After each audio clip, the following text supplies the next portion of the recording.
Coming up, the Yankees search for a way to prevent the showdown from turning into a letdown. How magical is the season John Olerud is having? Steve Hurt will analyze. And a bitter feud erupts again. Umpire Joe Brinkman versus manager of the Blue Jays, Cito Gaston. What's going on? We'll find out on this special pennant race edition of Yankee Scorecard, live from the stadium in the Bronx.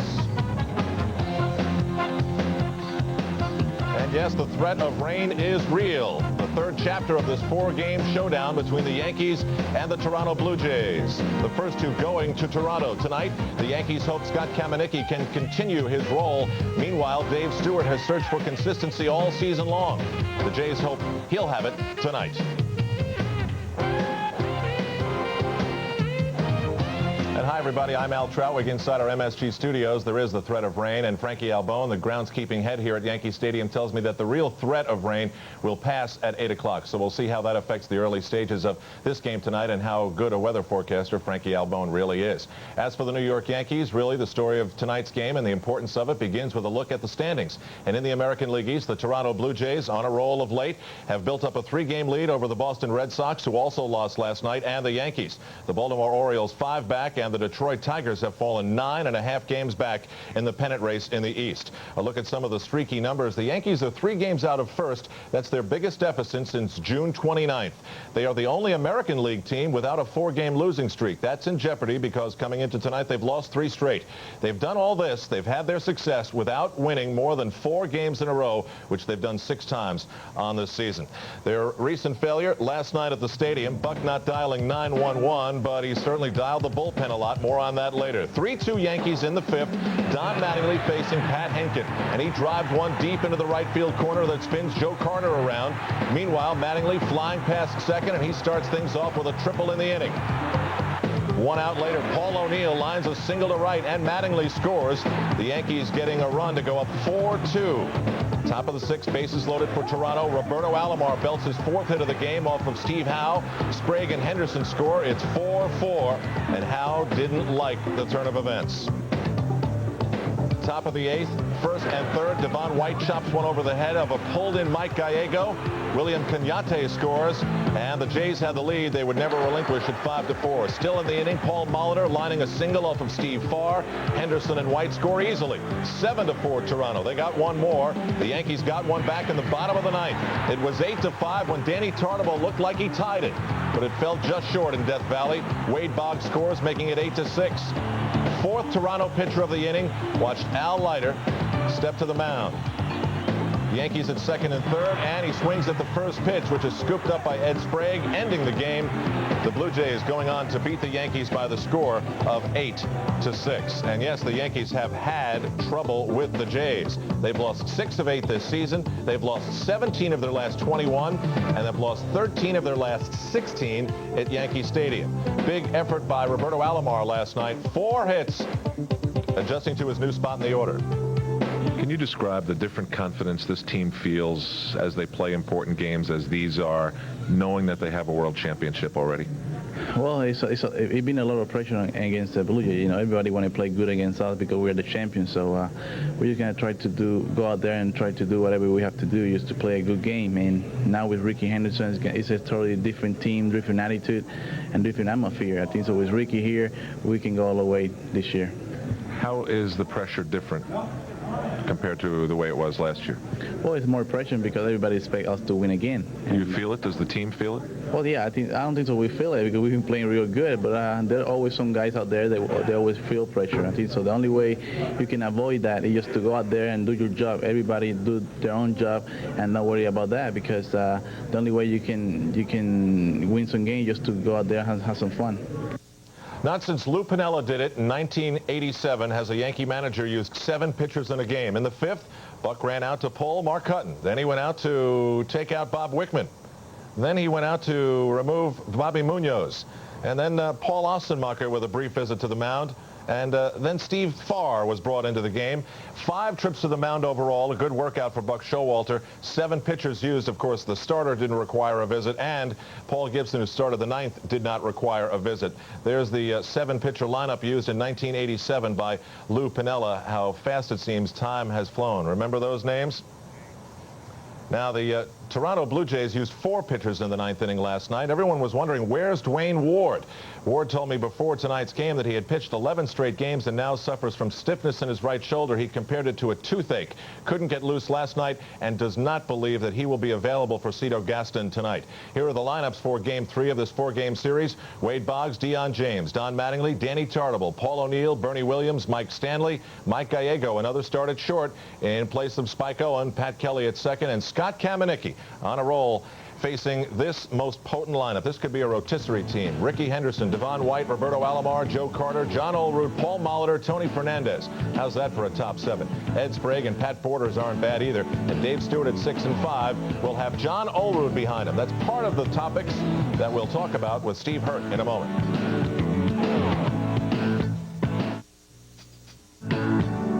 Jimmy Lehretz chatting with Jerry Seinfeld, expected to pay a visit to the MSG booth later tonight. We continue on Yankee Scorecard, which is brought to you in part by the Subaru Impreza. See your local Subaru dealer and find out why it's not just another new car. Subaru, what to drive.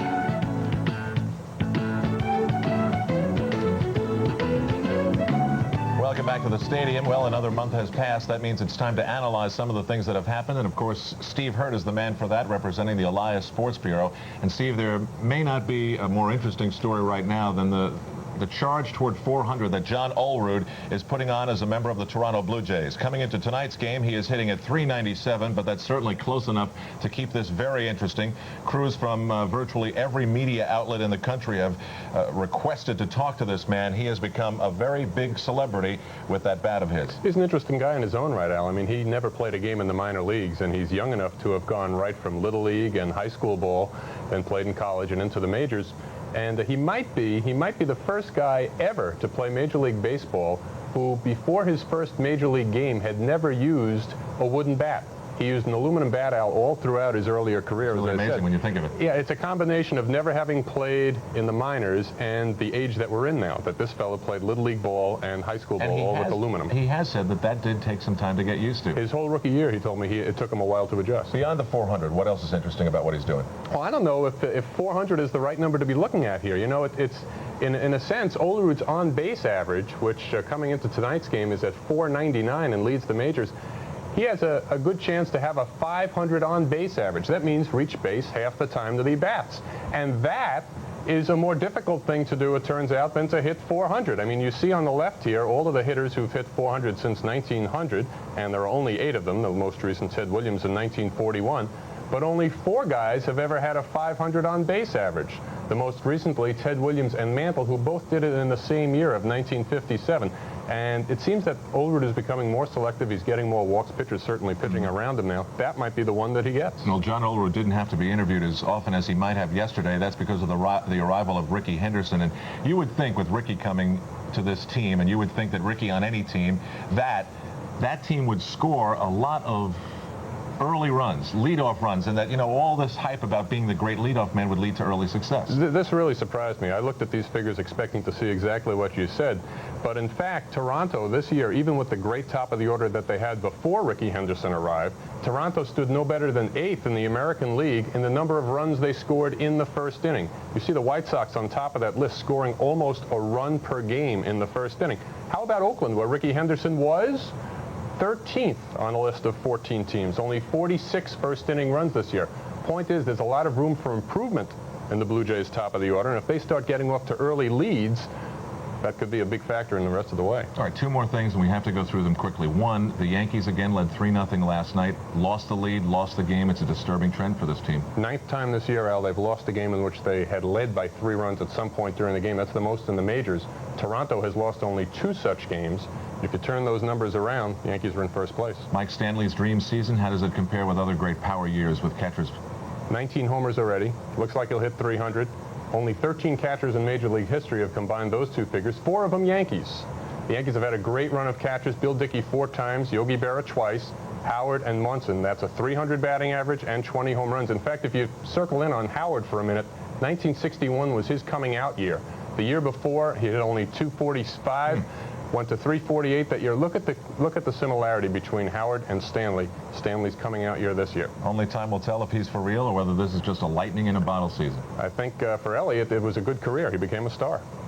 Well, I know you think we're done. And we're out of time now, aren't we? No. I'll decide when we're out of time. We've got a little thing. I'm hungry, Steve. I'm hungry. Weren't we ending on the Stanley thing? I have Don Mattingly and Wade Boggs, and Steve has the Goon Squad, that host of righties that he has decided to collectively pull together. He gets 8 hits in one night, and he makes a big deal about it. Let's just see what's happening here. Al's guys, Mattingly and Boggs, both over 300, and here are Steve's guys. It's a commendable bunch, Steve, but I just don't think that they're getting it done, are they?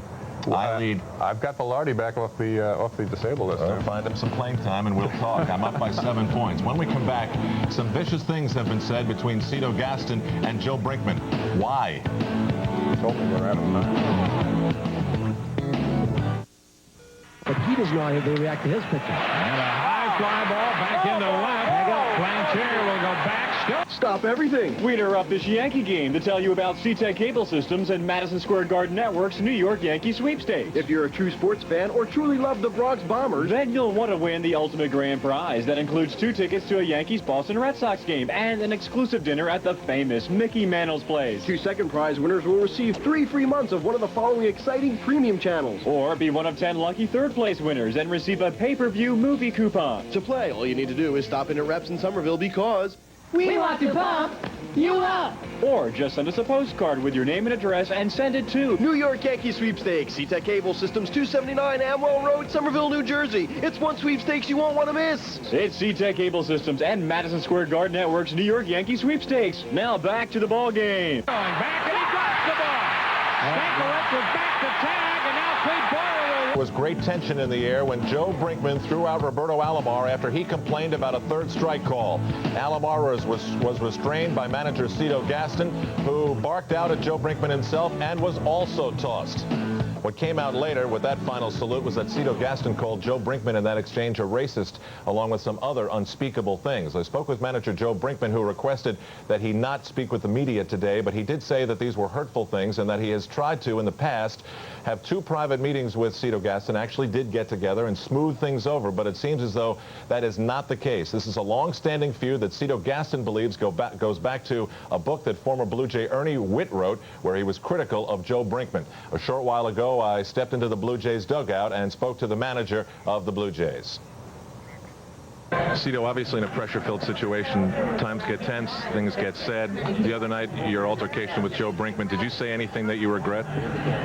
Not a thing, not a word. I've had nothing but trouble with him, and of course he chose to get in the newspaper on me, which I've never done to him, which is upsetting to me, but I wish he would let go whatever he has against this ball club and players on this ball club and just let it die, but he's not one to let that happen. He seems to feel that you settled some differences in a couple of meetings that you had. Did that not happen? Well, you'd think that it happens, but right away, as soon as the game starts and he's in the game, he goes right back to the same old Brinkman. So this is something that really eats at you? Well, it bothers me because I am one to forgive and forget, and I think you can't go through life holding a grudge against someone that really hasn't done anything to you. I mean, if he's still upset about Ernie's book, which he says he's not, then there must be something else eating at him, and I wish that he would get it out and get it over with, because life is too short to carry grudges around. Umpire Brinkman says he's been a professional in this game for a long, long time and just can't believe that Cito Gaston sees things the way he does. A subplot to tonight's game, that's for sure. Our game coverage will begin on MSG in just a moment with Dwayne Statz and Tony Kubek. Right now to the MSG Sports Desk with Bob Page. Thank you, Al. Good evening again, everybody. As the Mets play at Montreal tonight, the team made a decision on Vince Coleman today after they had granted Coleman a leave of absence last night to prepare for his court hearing in Los Angeles next week. The Mets now say that leave of absence will be without pay. Coleman has not commented on that, of course. The Mets say they don't know whether he intends to file a grievance in the matter, but the Mets have also told Coleman that they want him back with the ball club within 2 days after that hearing has been completed. And the bad news just keeps on coming. Today, John Franco was placed on the 15-day disabled list due to a strained rib cage he suffered in the ball game in Montreal on Monday night. Franco could be out the rest of the season. Yes, it is truly amazing, isn't it? Dallas Green, even a part of the nightmare of 1993. When asked in late June how he managed to cope with managing the New York Mets, Green said, and I quote, "I just beat the hell out of my wife, Sylvia," end quote. That ill-advised remark brought out members of NOW, the National Organization for Women, in protest today right in front of Madison Square Garden. It trivializes violence against women. And change happens when people start taking responsibility for what comes out of their mouth like it matters. And right now an apology would matter. At Wrigley this afternoon, the only National League matinee game scheduled, the Pirates edged the Chicago Cubs 6-5. Orlando Merced's two-run homer off Sean Bosky in the bottom of the 8th inning, or the top of the 8th rather, was the game winner. But let's look at some interesting developments in this contest. Very first pitch of the game. Chicago's Frank Castillo hits Carlos Garcia, who had been the focus of a brawl Monday when Cubs pitchers had deliberately thrown at him. Today's Castillo pitch brought only a warning from umpire Jerry Lane, and that infuriated Jim Leyland, the Pirate manager, who thinks Castillo should have been thrown out of the game. Instead, Leyland gets the quick heave. Now in the 8th, right after Merced's homer, Bosky comes in high and tight on Jeff King. This time Lane acts and throws Bosky out, then has to eject Cubs manager Jim Lefebvre. This was just awful judgment by Jerry Lane. What on earth has happened to the game of baseball? Is it populated now by a new generation of wimps? Time was when any time a guy hit a home run, the next batter automatically was going to go down. Bosky didn't even hit Jeff King. Guys like Don Drysdale and Sal Maglia must be rolling over in their graves. How would they have survived in modern baseball? Only game in the American League this afternoon at Oakland. The A's scored 3 times in the bottom of the 9th to edge Seattle 5-4. Jeff Nelson hit Mike Bordick with a pitch to force in the game winner. To our knowledge, the only time the Shearer guy's been hit with a pitch didn't charge the mound. Yankees baseball next. There's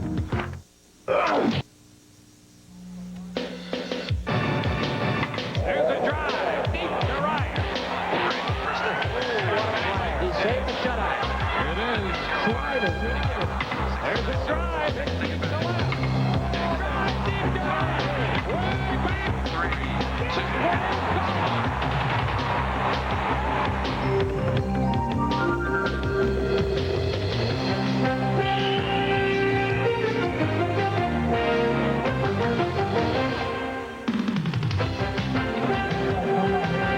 From Yankee Stadium in the Bronx, the New York Yankees meet the Toronto Blue Jays. Pitching for Toronto tonight, Dave Stewart. And on the mound for the Yankees, Scott Kamieniecki. A warm evening for baseball in the Bronx with a threat of rain. Last night in Game 2 of this 4-game series, the Yankees jumped to a 3-0 lead, but the Blue Jays took command in the 8th inning when they scored 4 times, including 2 on this base hit by Paul Molitor. Going into the 9th, the Yankees trailed 8-4, scored twice, and got the tying run to second base on this double by Danny Tartabull. But a shot to third off the bat of Paul O'Neill ended it as the Blue Jays defeated the Yankees 8-6 and have taken the first 2 games of this series. As a result, the Yankees continue to chase Toronto, now 3 games back of the Blue Jays, running third, percentage points behind the second place Boston Red Sox. Hi again, everyone. I'm Dwayne Statz. Nice to have you with us, and we hope you enjoy the evening of Yankee baseball. Well, defeating this Toronto ball club has been a major problem for the Yankees. They are just 2-6 against the Blue Jays, and in 3 of those 6 losses, the Yankees have held leads of at least 3 runs. They've lost 6 of 8 this year, and overall 17 of their last 21 to Toronto. Earlier tonight, Tony Kubek talked about that with Yankee manager Buck Showalter. All right, thanks, Dwayne. Buck, yesterday's ball game, 9 base on balls, a hit batsman. You might be able to control that with your pitching staff, I don't know, but the team speed of the Blue Jays as opposed to the team speed or lack of the Yankees is something that's a different story. That made a big difference in the game, I thought, yesterday. Well, it certainly showed up at times yesterday, Tony. The thing we can't allow to happen is give these guys 10 base runners that they don't earn. I'm sure Joe Carter felt like he earned that hit by pitch, but that was one of the keys to the ball game to me. We take that away, I think we win the baseball game. But, you know, our guys aren't trying to walk them. They're trying to pitch good hitters very carefully, and sometimes through the process you walk them. But from the team speed standpoint, there's certainly many plays yesterday that you could point to that their team speed, whether it be defensively or offensively, certainly showed up. And it's certainly something that we don't have to offer, but we feel like we have some things to offer that they don't. What about tonight's ball game with Kamieniecki against Dave Stewart? Many people in this area, and this town does deal in overkill sometimes. I think you found that out by now. Is this game so important that if you lose it, this thing's over with? Well, it's going to make it a lot more difficult, but there's from a mathematics standpoint, it certainly doesn't eliminate us. But, we don't look at it like, well, if we lose 4 games, are we not going to be able to compete this year? What we're looking at is win the next 2 baseball games and coming out of here the same way it was when they came in here. And it's certainly challenging because everything's going their way mentally. They feel like they're playing with house money now because they've been guaranteed of a split. But we can't look at it like that. We talked about it briefly after the game. We've got to turn the page and get after just like we have all year long with the challenges put before us, and people were ready to put the tent around us and tell us we were done. And I think our guys will be ready to play. Pulse of the ball comes pretty good. As much as I can keep a finger on it, Tony, and you never know. I don't think anybody's smart enough to predict things or where people's psyches and emotions are concerned, but we got some strong people that I have a lot of faith in. Buck, thanks. Good luck. Dwayne? All right, thanks, Tony. It will be Dave Stewart and Scott Kamenicki tonight, and we'll be back with all the action following this.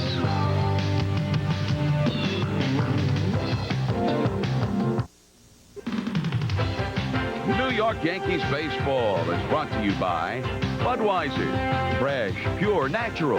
Proud to be your Bud. By your Tri-State Jeep and Eagle dealers. There's only one Jeep, and it's only at your Tri-State Jeep and Eagle dealers. By AT&T. Because you're not the same as anybody else, there's the I-Plan. And by Nobody Beats the Wiz. For state-of-the-art home electronics, computers, cameras, music, movies, and more, nobody beats the Wiz.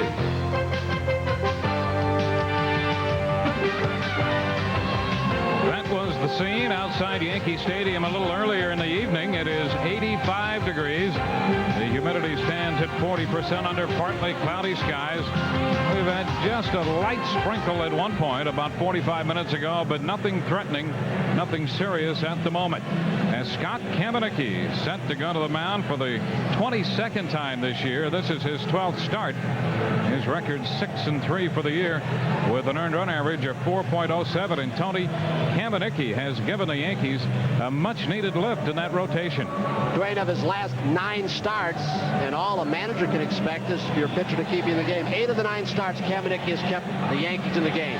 The one he didn't was that start in the Sky Dome in June against the same Toronto Blue Jays. And here is the Toronto lineup for tonight, presented by 7-Eleven.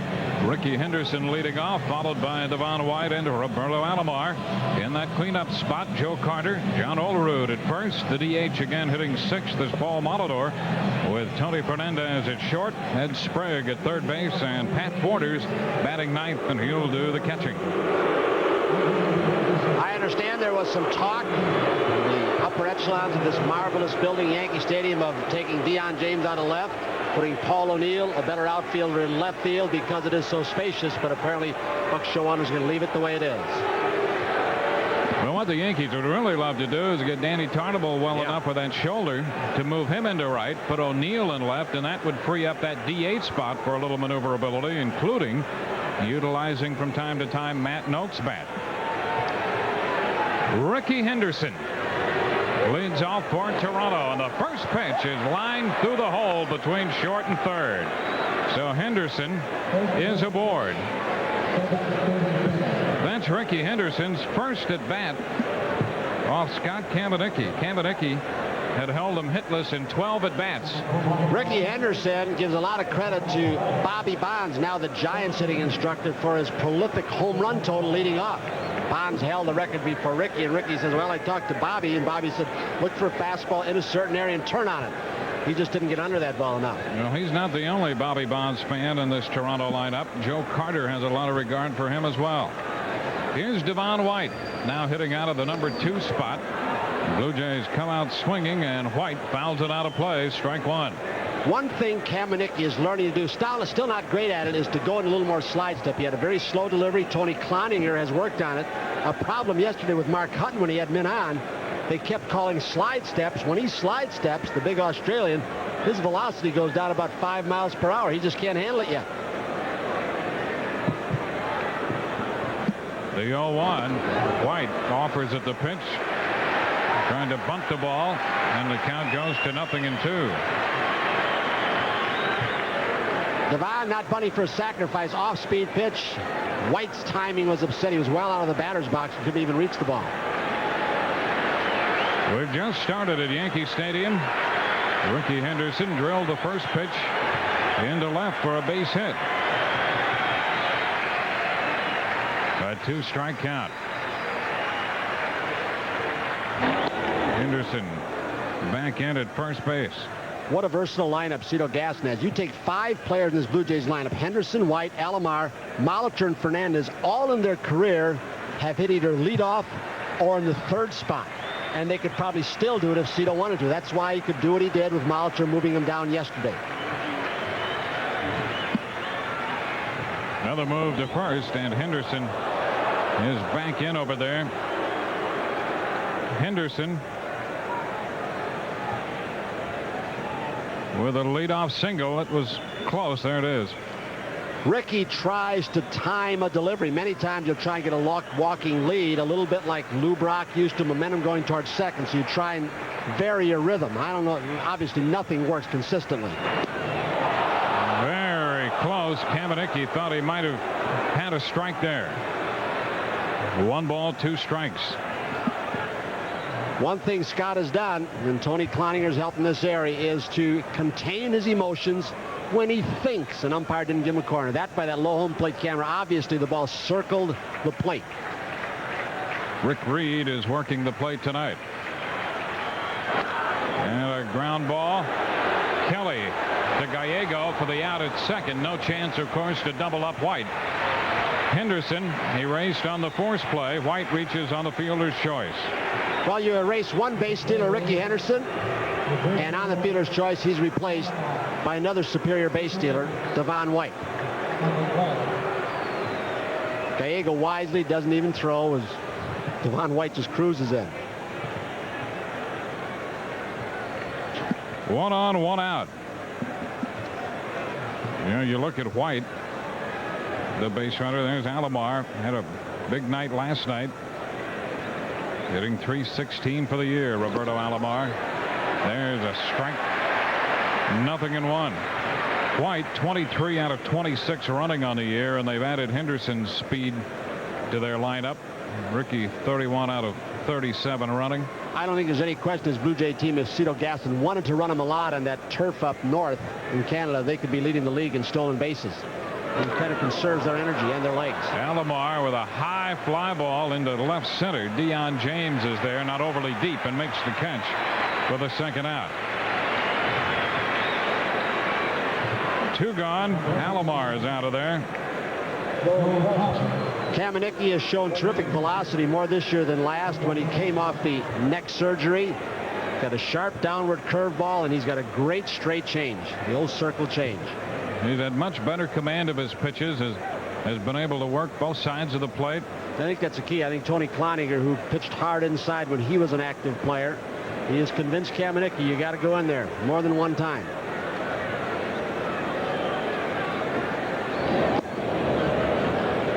That's Devon White at first base with 2 outs. Joe Carter, the hitter. An interesting man, Joe Carter. Friendly, loves the game, never misses a game. He's got a family of 11. 3 of his sisters are rodeo champions. They're on the circuit. That was a bouncer foul. I said, what events? He said, well, they make their living. He said, sometimes they make $3,000 to $5,000 a weekend. It's, I think it's Pickett, an all African-American rodeo company that travels. He said they love the barrel riding. Those quarter horses. Sure. You've probably done that, knowing horses a lot better than I do. Well, I'm not going to race the barrels. Oh. I'll fall off, but it's fun to watch. That's what Joe says, too. It's fun to watch, and that's as far as I'm going to go.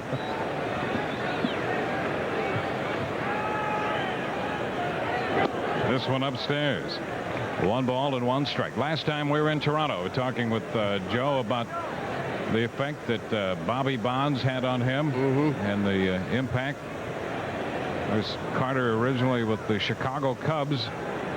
Right after he signed, he spent some time with a big club when Bonds was there. And he helped him to make the most of that experience, made it into a learning experience for him, and really kind of set the tone for his approach to playing the game.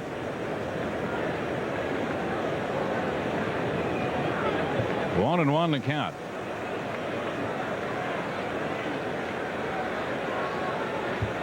Fastball in. A false start by White, and Carter It's a high pop fly to center. Bernie Williams takes care of it, and that retires the side. No runs, a hit with the man left, and we'll go into the bottom of the first. Toronto nothing, Yankees coming in to hit. No score as we head into the bottom of the first from Yankee Stadium. The Yankees will be facing 36-year-old right-hander Dave Stewart. The earned run average better than 5, but he's a game over 500, 6-5 pitching for this Toronto ball club. And the Yankee lineup for 7-11 looks like this. Boggs leading off, followed by Deion James and then Mattingly. Danny Tartable the DH with Paul O'Neill in right.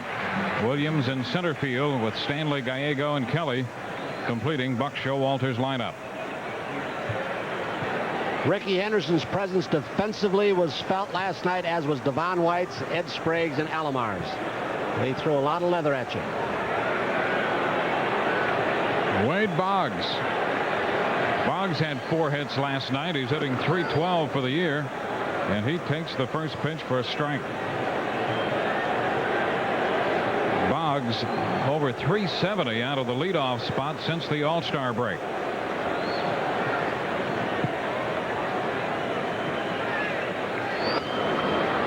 This one's foul, out of play. 0-2. Dave Stewart, with age and some arm problems, they say his velocity is the same, delivery is the same, but they say maybe a little bit of that late life or movement is gone. He needs a forkball, which he had very effectively at Texas 2 starts ago. Bouncing ball out to second, and Alomar has it. Tossed to Olerud, and Boggs is out of there. They say that Stewart has yet to go out and have a game in which he's put everything together. The forkball and good velocity, the breaking stuff. Still looking for that game. His last couple of seasons with the Oakland Athletics, they felt his pitches were being called. Dave Duncan changed his delivery, didn't have him going over his head, and he's gone back and forth with that the last couple of years. Now he's staying beneath the chin, not going and raising his glove above the bill of the cap. Deion James takes the pitch too low, ball 1. That's something we touched on last night. They thought the same thing might be happening with Jack Morris for a time. There's a strike. You mentioned those 2 names. Do they have a little age? Stewart and Morris, yeah, but if you're in the trenches going into August and then September, I might hang my hat on these couple of guys and think that they've still got something left. It can be scary for the rest of the division. Sure, you know, you got 2-1 there. Henkin's had a big year, but he's still young. Stottlemeier's been up and down. Gooseman's still relatively young with a great arm. He'll pitch tomorrow. Look at what he's done after August. Yep. That's going to be a fair ball. Olerud will make the play unassisted to get Deion James. So you've got an umpiring change at first base, huh? Yep, Tim McClellan has joined this crew. And that means they've dropped Drew Coble, who will go on vacation. What does that mean to Jimmy Key? Drew Coble, who has leanings toward the pitcher with the strike zone. McClellan might go the other way. Well, we'll see soon enough tomorrow afternoon. Jimmy Key will work the wrap-up game of this series against Juan Guzman. That's a 105 first pitch. We'll have Yankee scorecard at 12:30 tomorrow. Base is empty, 2 gone, and here's Don Mattingly. Takes one low. Mattingly snapped out of the little hitless streak he had. He had gone 0 for 14 before reaching base 5 times last night with a walk and 4 hits. Well, they keep talking, and we always do. Pitching's the most important thing. Both teams struggle out of their bullpen and their pitching yesterday. Henkin, the only guy who really pitched pretty well. When the last time these kind of teams match up that you remember 3 guys in the same ballgame getting 4 hits. Mattingly, Boggs, and Alomar. There's ball 3. Maybe he'll be hitting this year, huh? Both the Blue Jays and the Yankees, as well as everybody else in the division, will continue to look for some pitching help. Mattingly takes a strike, and the concern is that if the Blue Jays do land a substantial starting pitcher, they could really put the other contenders' hopes in jeopardy. The Yankees among the group. The thing that ball 4 would be bothersome to other teams in the division, that even if Toronto doesn't, they still might breeze away with their talent. So a a walk to Mattingly. So Donnie's been on base 6 straight times now.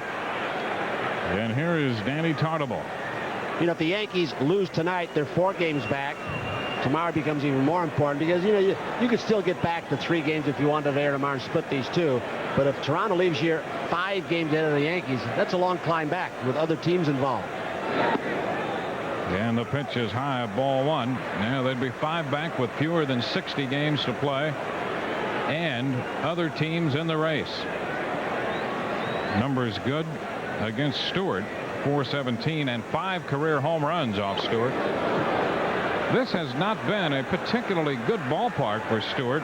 His lifetime record is 7-7 against the Yankees, but he's 3-4 lifetime here, and his earned run average is .525 against the Yankees at Yankee Stadium. 1-1 the count. His game face hasn't changed, has it? No. Even though his numbers might have the last couple of years. A ball and 2 strikes. When Stewart does not have the forkball, he's basically a 2-pitch pitcher. And the fastball, you just slide in some sliders, he'll take something off the slider. So the forkball in the mix gives him that 3rd speed pitch. Danny stays alive, fouling this one. So the count, 1 ball, 2 strikes.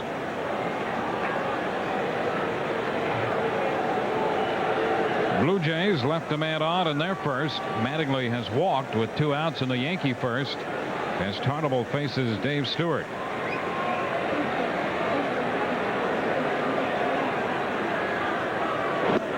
And Stewart strikes him out. That retires the side. For the Yankees in the first, no runs, a walk, Mattingly left on base. At the end of 1, no score. The New York Yankees, solely for the private non-commercial use of our audience. Any publication, reproduction, retransmission, or other use of the pictures, descriptions, and accounts of this game without the express written consent of the New York Yankees and Madison Square Garden Network is prohibited. John Olerud leads off. He's hitting .397 and takes the first pitch for a strike. And that's a real key for Kamenicki, getting ahead of these hitters, especially making a good first pitch to him, who when he hits the first pitch is hitting .571. And I think Kamenicki really, along with Mike Stanley, has learned to throw any of 3 different pitches over for a first pitch strike. So they can't sit on one thing. The fastball, that great straight change that he'll throw to left-handers, and his breaking ball. Up a bit, 2 balls and a strike. Opposition managers have taken the bat out of Olerud's hands 27 times this year, 27 intentional walks. Cito Gaston thinks that there are another maybe 15 to 20 times where they simply pitched around him and wanted to walk him. And a ground ball that's going to go through into center field for a base hit. So Olerud, who was hitless last night, 0 for 3 with 2 walks, has a base hit his first time up tonight. It's 147 hits for John Olerud.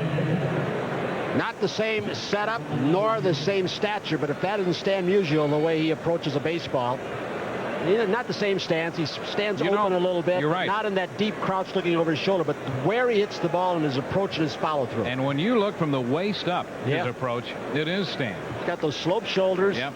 Good plate coverage, long arms. Sloped shoulders usually give you that, give you a little more extension of the arms. Look at Don Mattingly. Why has he been a good hitter? Look at the sloped shoulders. You can reach a little bit farther. First pitch is a strike here to Molitor. DiMaggio had that. Musial, Ted Williams, strong back, upper back muscles.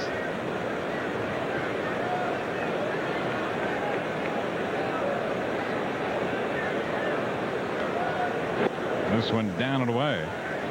1 ball and 1 strike. And on the mound, it didn't hurt Sandy Koufax once he got going either, did it? Heck, Sandy had fingers that were long enough to just release the ball right in the strike zone without striding.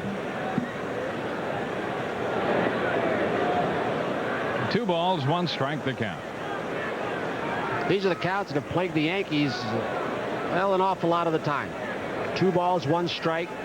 Here comes the fat fastball. It's close to the center of the plate where those hitters can just haul off and wail away. Molitor fouls this one back. You could see how long he waits. Count is 2-2, and Molitor, like all good hitters, watches other hitters as his career has progressed. He made a study of Wade Boggs, the Yankee leadoff hitter, and during spring training in his time with Milwaukee, he'd watch Tony Gwynn of the San Diego Ball Club out in Arizona as much as he could.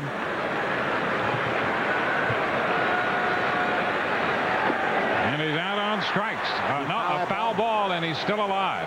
That ball deflecting off Mike Stanley. So no chance for the foul tip strikeout. It's a foul ball. If the ball came back up and went beneath the mask, wow, got part of his got him on the hand, and I arm. think. He got hit with that, just a few days ago on his bare hands. This is near the shoulder and thumb. I think it got him a couple places. Well, Stanley has been behind that plate night after night. He's taken his share of foul balls and just the wear and tear. Well, that's what you were talking about a while ago with that DH spot frozen with Danny with the sore right shoulder. Can't play defensively, so Stanley, instead of DH on occasion, is behind the plate.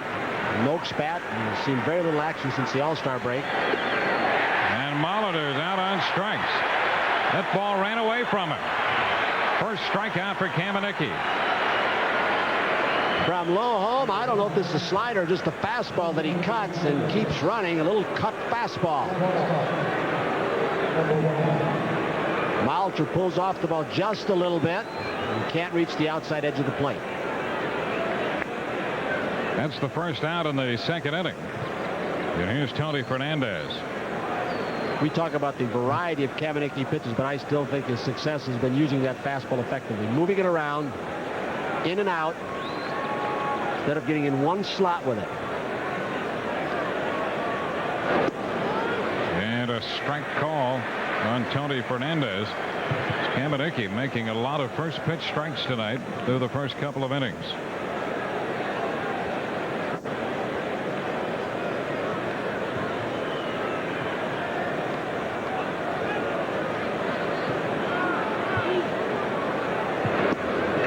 One wide. 1 ball, 1 strike. Had a little chat with Melido Perez today, who got the treatment on his shoulder. Asked him how long. He said, I think 3-4 days maybe. Don't know if he's trying to accelerate when he can come back, but it doesn't sound like he's only going to miss 1 start. This one in on him a little bit. We're assuming he's going to go back in the starting rotation. I don't know if the bullpen is in the picture for him. Buck Showalter not committing himself to that. Well, ultimately, the Yankees are going to need him in the rotation. Even if he would spend some time in the bullpen, ultimately, if they're to keep pace in the East, they're going to have to get good innings on a regular basis in that rotation out of Melido Perez. Just missed. That squares the count at 2 balls and 2 strikes. Or get somebody through waivers and go out and get another pitcher, if that's possible. Kamenicki with the glove coming at you. A fastball that sails off the plate out of the strike zone. A 2-ball, 2-strike count. Broke his bat and a ground ball to first. Mattingly gets the out at second. Back to first. Not in time there. Mattingly gets Olerud, the lead runner, at second base. Kamenicki comes back with consecutive pitches on the inside corner or near it, and he busts Fernandez's bat, and he doesn't get a very good jump. Look at Don. Positions to get rid of the ball inside part of the bag with Olerud coming on. Gallego very quickly, but about 1 step too late. Mattingly doesn't look first and then decides. He comes up throwing while he's looking to get the lead runner.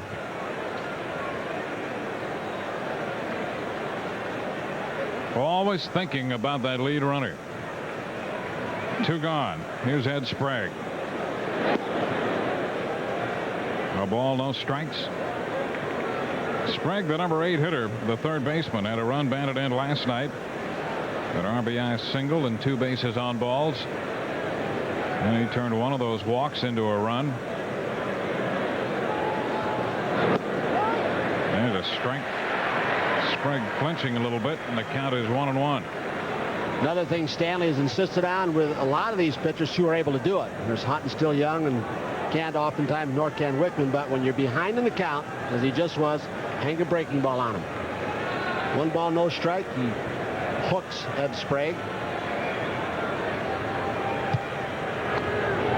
This one is fouled back. Get in a little bit that time. Second inning, no score. Yankees and the Blue Jays. Blue Jays have just this 4-game trip, and they go right back home and will take on Milwaukee.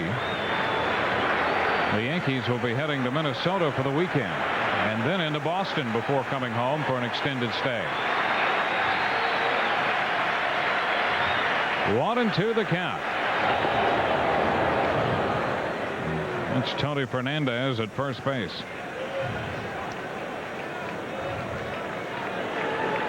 Blue Jays with a couple of leadoff singles through the first 2 innings.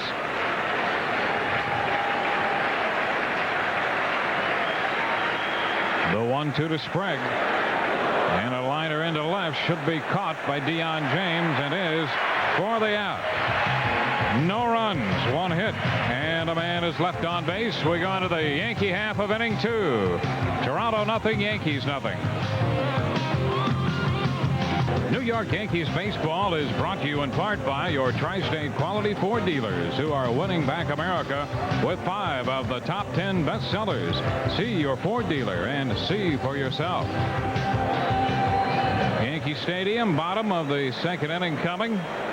No score. We had some threatening skies, but Frankie Albone, as we heard in the pregame, told Al Trautwig about 8 o'clock that threatening weather is going to leave, and we're starting to see some clear patches of sky. Right again. Here is Paul O'Neill, and he takes a strike. Called at 3:25 to start the night.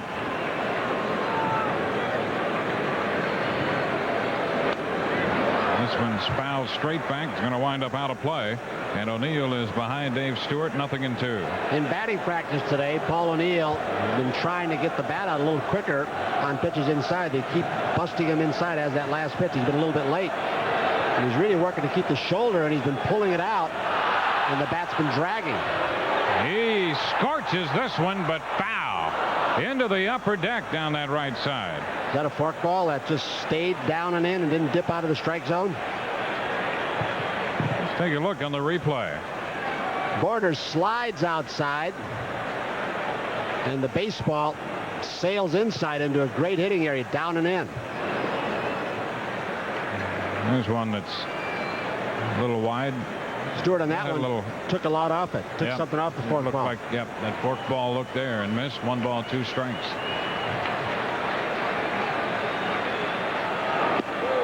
And a strike on the corner, says Rick Reed.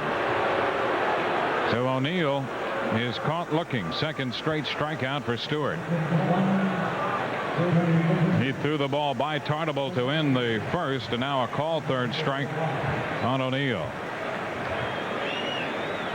Kamenicki, who has a solid delivery. I wonder if Monk Meyer is watching, still under the employ of the Yankees. And he had a lot to do with some of the minor league success of Kamenicki, which Scott is now starting to put into practice. And of course, Dave Duncan, after Stewart was released by a couple ball clubs, Phillies, Texas, Duncan worked him over, added the forkball or refined it. He's become very successful. Bernie Williams hitting out of the 6th spot again tonight. And the count to him is a ball and no strikes.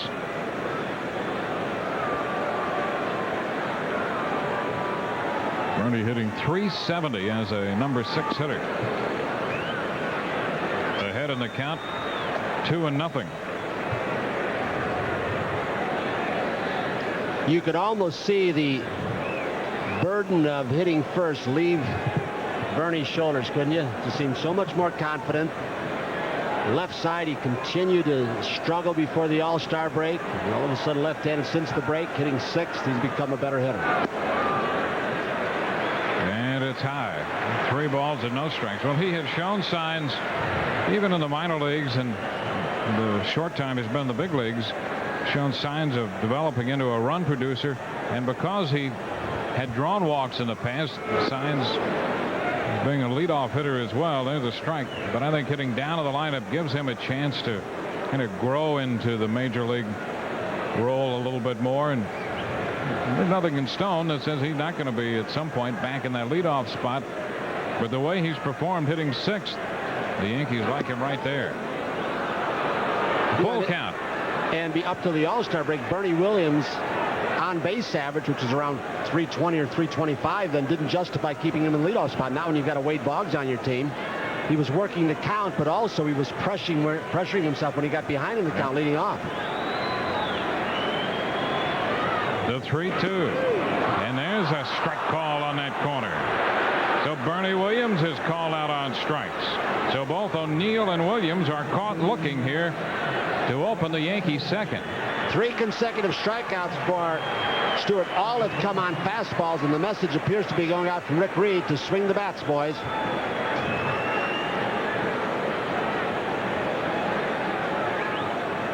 That's going to bring along Mike Stanley with the bases empty and 2 outs.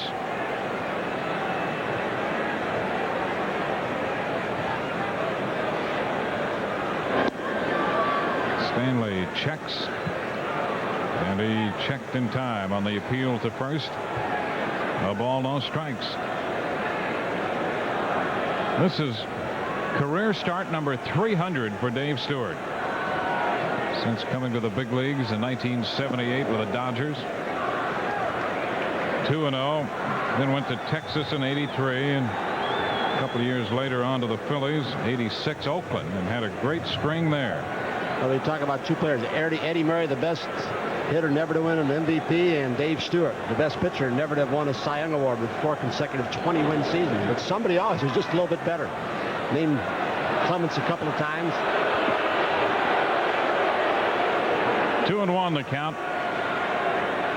I'll tell you, this series, they expect probably a packed house tomorrow for the day game. We'll be back with you on MSG, but this series is going to run between 175 and 200,000 before it's over with. Well, the third largest crowd of the year last night, 48,000 plus.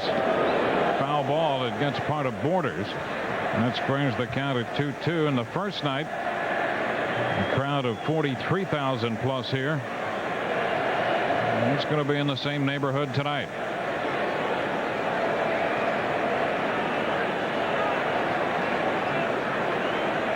That pitch right there is a pitch when Stanley was getting ahead. That fastball almost anywhere in the zone, he was really powdering. Now he's just starting to get a little bit late on some of these pitches. Not necessarily because he's tired. Heck, he could be mentally worn down, or maybe just, not necessarily a slump, a little mini slump. Sprague will play this one from third to Olerud at first, and the Yankees are finished in the second inning. 2 strikeouts and a ground ball. We've gone through 2. Blue Jays nothing, Yankees nothing. Great August sports action on MSG Network. The best in the game.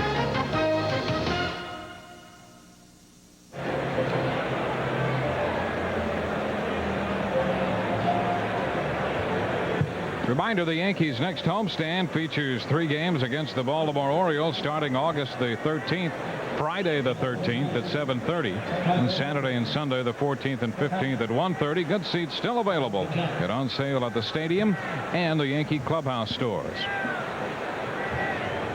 With Tony Kubek, this is Dwayne Stats from Yankee Stadium. We'll hear from Al Trautwig a bit later.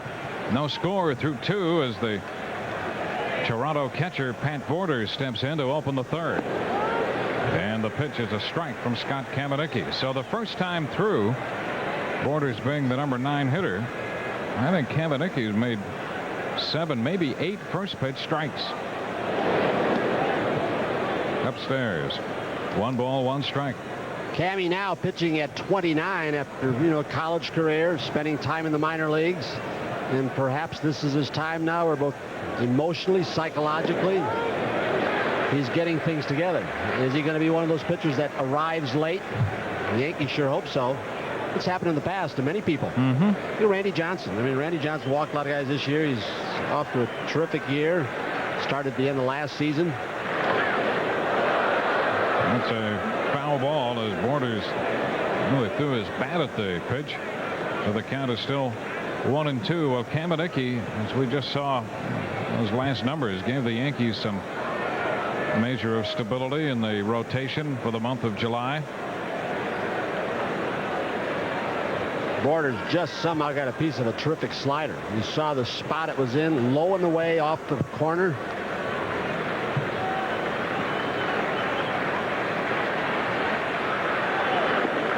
And this one runs outside and low. 2 balls, 2 strikes. Stanley has gotten Kamenicki to use all 4 of his pitches to both right and left-handed hitters. There were times last year and even in past years, there'd be a 2-pitch pitcher to each side of the plate. Borders got the hands in and goes the other way through the right side for a base hit. Pat Borders hit the 2-2 pitch into right. And for the 3rd straight inning, the Blue Jays put the leadoff man on base.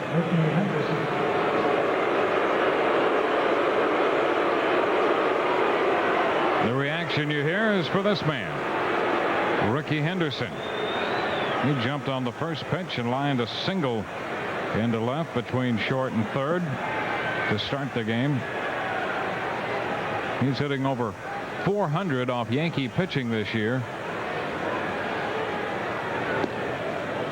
Shortens on the bat and takes the pitch for a ball. Rickey slid into third base last night. Nick Leyva's the coach down there. They replaced Rich Hacker, who was injured at the All-Star break. And the fans behind third base dugout started booing Rickey. And Rickey said, "Look, Nick, look how they love me here in New York." And Nick says, "They're booing the heck out of me." He said, "They're booing me because they respect me and love me because they know I know how to play this game."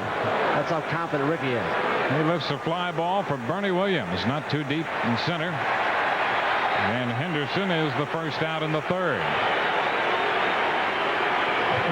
Nick Leyva said, "Well, that's some logic, but I guess if you believe it, it works." Many teams try and throw Rickey Henderson breaking balls. You can see by the look and the swing, he thought he had a pitch to drive, and he got under it. Well, Rickey wouldn't see it any other way. No, that's right. Here's White. Devon White reached out a force play his first time. Playing in the 3rd, no score. Blue Jays and the Yankees. Game 3 of the series. It will wrap up tomorrow afternoon. Yankees with Scott Kamenicki making his 12th start of the year for the Yankees tonight. And he picks up a first pitch strike here on White. Kamenicki made his major league debut against the Blue Jays in August. Or was it? No, I think it was June of '91 up in the Sky Dome.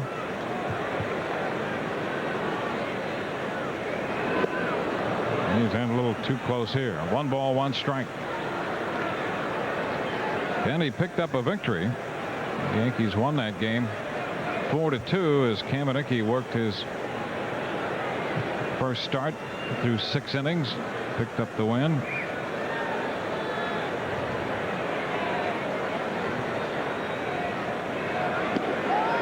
He comes back with a strike and is ahead of White 1-2. Kamenicki has that great finish. He actually tries to throw the ball through the catcher, and I think that's why you see such good late action on some of his pitches when he's right. You see some movement on the fastball, the changeup, the circle change, and that curveball. You can see how he just snapped it off to Devon White.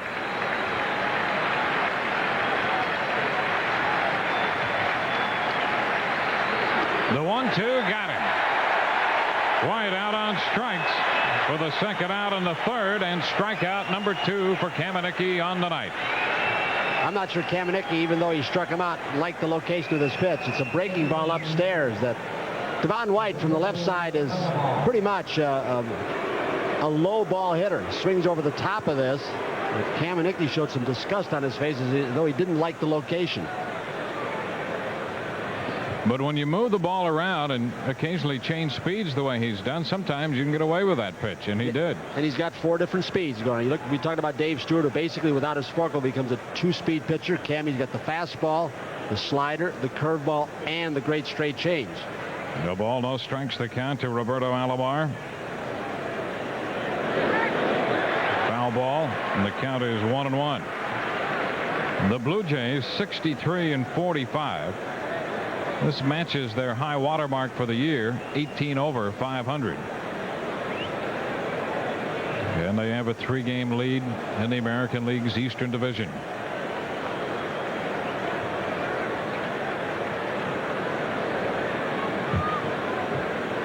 1-1 the count. And Kamenicki just missed and showed a little disgust with a turn sideways on the mound after that one. AT&T, the best in the business, salutes Roberto Alomar, the best in the game. He had that 4-hit night last night. He's been among the league leaders across the board. And the count goes to 2-2.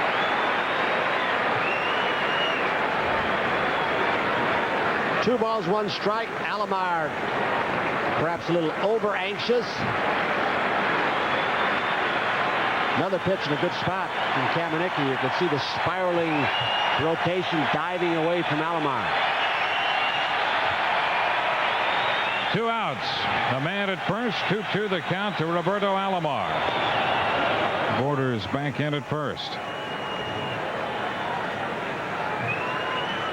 Singles in each of the front 3 innings to open those frames for the Blue Jays.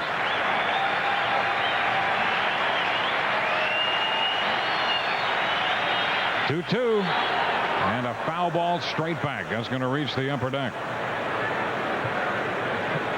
Blue Jays struggle leading up to the All-Star break, as the Yankees did on that West Coast trip. But since then, the Blue Jays have gone 14-5, and they've won 9 out of their last 10. Presidio Gaston. You know, I think they've got the kind of team who has had the experience to know how to pace themselves through a season and be even readier as the pennant races heat up. Alomar's getting hotter since the All-Star break. Ground ball from Mattingly, and he'll make the play unassisted to retire the side. No runs, 1 hit, 1 left. Yankee half of inning 3 coming. Blue Jays nothing and the Yankees nothing. Support of the Midas Safe Baby program. For each home run hit in August, Midas will donate a Century car seat to a New York area hospital on behalf of the New York Yankee wives. Midas reminds everyone to play it safe and buckle up. Back at Yankee Stadium. Crowd of better than 40,000 on hand for the 3rd game of this series. Yankees facing Dave Stewart, and Mike Gallego will open the 3rd inning. Mike had a 9-game hitting streak come to an end with last night's 0 for 4. And with free agency, you see a lot of those matchups, don't you, of former teammates and World Championships teams going one against the other? Gallego and Stewart facing each other right here. The pitch is a ball. Mike's had some pretty good numbers against the Blue Jays this year. 400 on the season off Toronto pitching. A little close. Mike, one of those guys, if you can get your breaking ball over in effective spots, he's going to have trouble. But if you start him off with a breaking ball, which they do many times, and get behind, he can work the count and get that fastball and look for pitches in areas. He's ahead now, 2-0. And he lines it into left. That's going to fall for a base hit. 1 hop to Ricky Henderson, and the Yankees have their first hit. Gallego with a leadoff single. So he's aboard to open the 3rd. Got that 2-0 fastball, and Ricky could not get in. In fact, he backs off on it.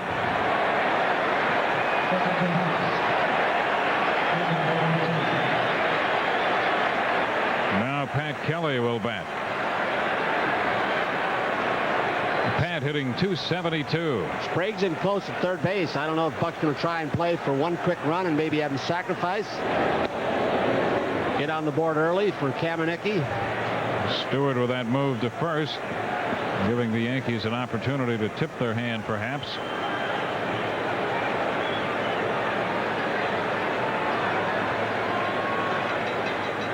And the bunt is foul. Clete Boyer, the 3rd base coach, has an optional sign. He will give signs even with nobody on base sometimes if he senses that a hitter like Kelly can beat out a pitch, not necessarily a straight sacrifice.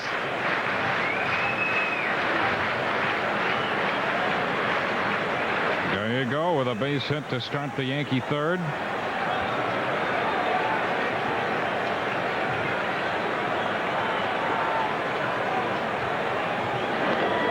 check swing roller by the mound. Sprague goes back to second and gets the force on Gallego. Well, that's good play, isn't it? Sprague, a heads-up play coming over from third to get the lead runner. And what you see on this, as opposed to the game last night, is the lack of quickness and speed. Here's a ball that just goes beneath the glove of Stewart. Sprague doesn't even look to first base. He comes up throwing. If you got some speed, you might have a first and second, or at least a runner on second, and Sprague would have had to get the runner at first. Take the sure one. That was a nice play.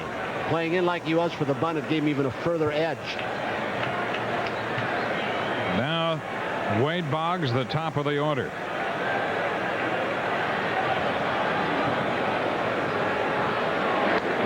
Wade lifts it into left, not overly deep, and Ricky Henderson makes the grab.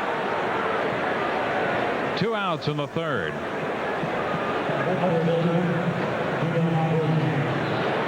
So with a man at first and 2 outs, Dion James will be the hitter. Kelly reaching on that fielder's choice. The Yankees on the year with 28 steals. They've been caught 27 times, including once last night.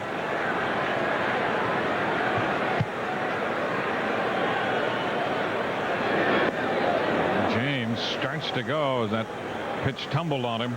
He starts mixing that baby in with the kind of fastball he's got tonight. He could get tougher. Of course, there are also times when a guy falls in love with the forkball, throws too many, and then the fastball disappears on him. So Borders and Stewart basically calls his own game, trying to get the proper mix.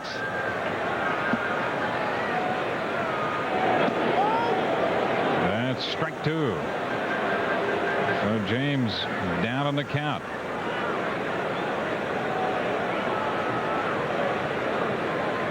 Gallego single. Kelly forced him.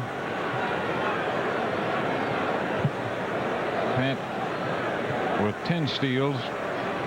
He's been caught 8 times. There he goes. And the pitch down and in. Borders gets rid of the throw, but Kelly's in with a steal. So Pat Kelly picks up his 11th stolen base. How did Borders make it this close? The way he had to go almost behind James.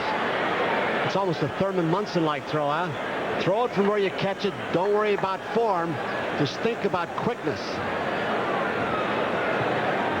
I'll tell you what, Tony Fernandez's tag is all but slapped down the back as the foot is just on the bag. So Pat 2 out of 3 running against the Blue Jays this year. And James takes it high, 2-2. So the Yankees get Kelly into scoring position with 2 outs in the third. Dion now 11 out of his last 21. The 2-2. Did he go? Yes, he did. And boy, Stewart made 2 unbelievable pitches to James in that sequence to get him. And the Yankees are finished in the third. No runs with a hit. A man left on base. We're through 3. No score. Al Trautwig will be coming along. The Toronto Blue Jays and the New York Yankees. Game 3 of this 4-game series moves into the 4th inning.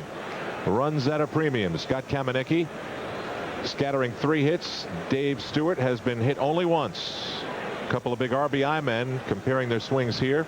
Carter left, Tartable right. Well, one's a free swinger, and that's not Danny. Danny will take a lot of pitches, has had 100 walk seasons. You can tabulate Joe Carter at the end of the year. He's got maybe 30. But he's got those 100 RBIs every season, doesn't he? All 3 of the singles Scott Kamenicki has given up have led off the previous 3 innings.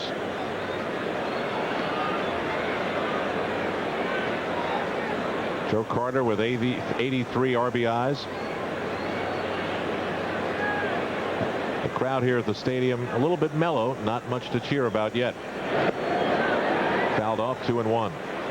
Stanley's taking a beating. He's already got one off the thumb and upper arm, and now this one off the toe. Another big crowd at the stadium, not as big as last night, but certainly a formidable gathering. Mike Stanley trying to shake it off. Tony with that steal by Pat Kelly in the last inning. The Yankees now have 29 steals on the season, and a lot's been made of team speed, but one of the great teams of all time, and one of your favorites, the 1961 Yankees, stole 28 all season. Yeah. It doesn't mean it didn't have speed. It was a different era where they didn't steal I'm not bases. saying. Oh, well, I'm just, you know. Mattingly grabs it one away. I am not saying the team wasn't fast. Can we put the deflector shields down for a moment? I'm simply saying that they didn't run much. I'll tell you what, that team ran a lot from first to third and second to home, and ran defensively into the alleys with Roger and Mickey. First 4 guys in the lineup were sprinters in high school. And that speed doesn't always translate. And what the Yankees do not have is, do they not have speed to help themselves defensively at too many positions? John Olerud singled his first time up. Can you just give me this? What? It's a startlingly low number for a team that achieved greatness as they did. Thank you. The 1-0 pitch. Mattingly backing up. He's had a busy day at first, and he's made each one look easy. Kamenicki covering, 2 away. Olerud is 1 for 2. It's really, Al, like when you talk about speed, what Mickey's response was after Jose Canseco became the first and only 40-40 man. 40 steals, 40 home, and Mickey said, hey, if I'd have known it was such a big deal, I'd have done it 4 or 5 times, which he could have. Next time Yankee fans are disgruntled that a high-priced free agent spurns New York, they can, in part, thank the bad members of the bunch. Paul Molitor said the first 2 games of this series were about as frightening an atmosphere as he's ever played in. Big talk in the clubhouse. Joe Carter getting showered with debris in Game 1. Things that were happening in the stands, things that were being said. And words of atmospheres like that spread around baseball very quickly. Another first pitch strike, quality strike, a great curveball from Kamenicki to Molitor. 2 outs, bases clear, no score. And it's difficult to get a team like the Blue Jays, strike, World Championship team. That's McClellan down at first base. But Kamenicki's had them hitting defensively because of his first strike efficiency. And he sinks the fastball. Wow. You call it a strike? Yes, he did. Wow. The 0-2. That was a nasty pitch. It struck me today that in the past few weeks, the Scott Kamenicki that I've seen in the clubhouse is about the happiest Scott Kamenicki I remember. And I asked him about it today, and he said he is absolutely relishing the fact that he put in the hard work and he is seeing the results. And he said, yes, I am extremely happy. Just missing on the corner. Have you noticed it, Tony? He's more confident. He's winning. He's got a chance to make a lot of money off this year if he keeps pitching this way. It's not to say he was a grouch before, but he is a very changed person. Well, he's more under control. I mean, he said it's much more under control. He said it's the work that led to success, and he said he just feels so satisfied. Way inside on Molitor, 2-2. He's in one of those comfort zones where he seems to be able to throw his fastball wherever he wants to. Move Molitor off the plate there. He does. 1 ball, 2 strikes. And then he can come back with the hook down and away. Finger exercises for Ricky Henderson. That's quite a contraption. High fly ball. O'Neill drifting back, and on the track pulls it down. Paul Molitor tests the dimensions of the stadium, but we are still scoreless, heading to the bottom of the 4th. Yankees baseball is brought to you in part by Bennigan's. During Bennigan's Backyard Barbecue, get free tumbleweed twister onions with 2 barbecue meals until September 6th. This is the scene last night at Yankee Stadium. The Yankees announced the attendance last night at 48,031. That being the case, you'd have to find more than 7,000 empty seats. That's a sight that Bronxboro President Fernando Ferrer didn't see, and he made some public statements today that we'll get to in a moment. Mattingly against Stewart. Strike. He said, quote, George Steinbrenner is fudging the numbers.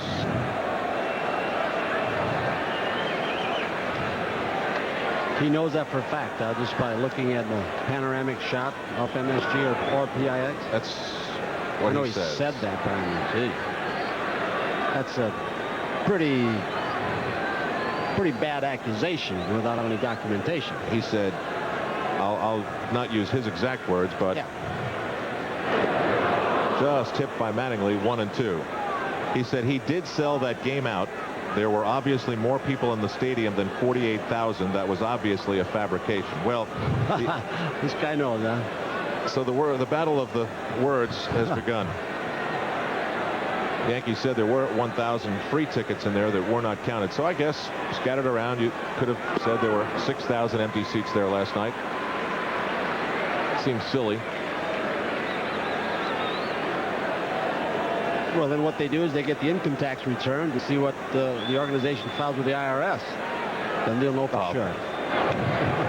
Already you've got the federal government involved. No, well, I mean, who is this guy who's making an accusation without documentation? That's right. Is he a politician? Yes, he's the Bronx. No wonder he's a politician. Okay. Oh, Tony, that's a very blanket statement, don't you think? Wow.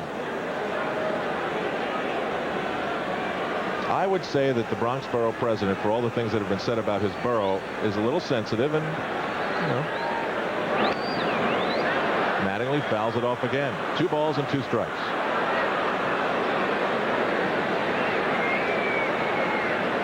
Dave Stewart following up his shortest outing of the season, which was his last outing. Prior to that, pitched extremely well in a 5-1 win over Texas. That is just about how his year has gone. 1 up, 1 down. Short, left field, backing up at short is Fernandez, and he grabs out number 1. Al Stewart in that second inning started mixing in a few forkballs, but I really think he started getting a handle on that forkball in the third. We saw Goodwin to strike out Dion James to end the third, and he just threw a nice one with a good change of speed and movement to Mattingly. He had him way out in front off the end of the bat.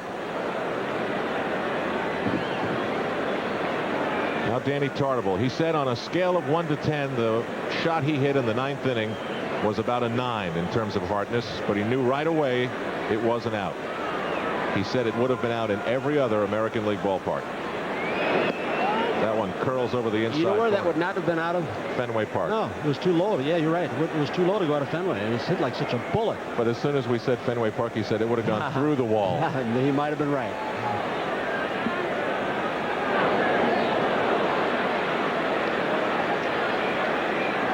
Dave Stewart still doesn't strike out quite as many as he did at one time. He uses this defense, but he's got a pretty good start hanging a hook like that. A good slider, took a little off to Tartabull.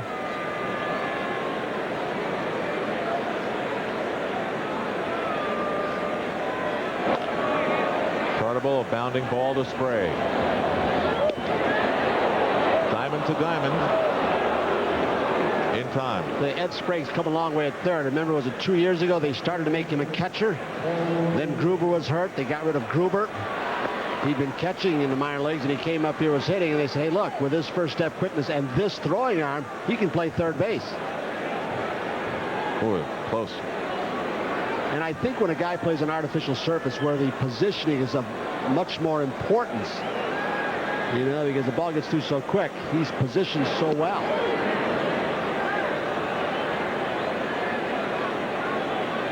Paul O'Neill hit that sharp ground ball to the glove of Sprague that ended the game last night. The 0-1.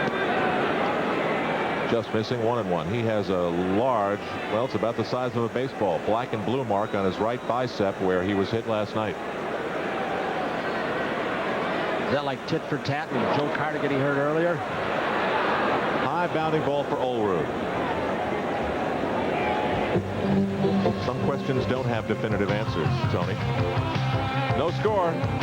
Heading to the 5th. New York Yankees baseball on MSG is brought to you in part by the American Express card. Don't leave home without it.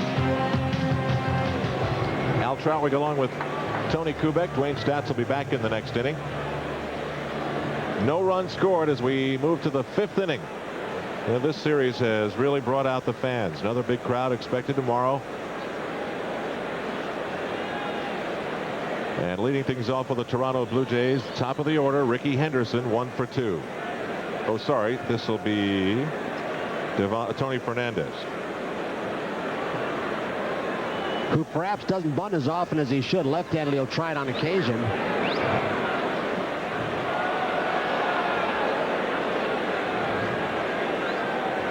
My scorecard's all a mess now. It is. Oh, yeah. How'd that happen? I didn't have anything to do with that, did I? Oh, I put what the Yankees did up in the Blue Jays part. Start playing politics like that, boy, you can mess your whole deal up. I know. That bullpen was used extensively yesterday. Buck Showalter managed yesterday like it was the 7th game of the World Series, bringing Steve Farr in. Down 5-4. The 1-1.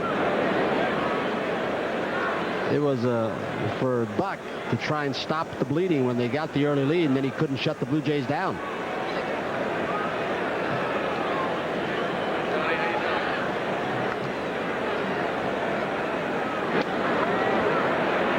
Ground ball at Pat Kelly. 1 away.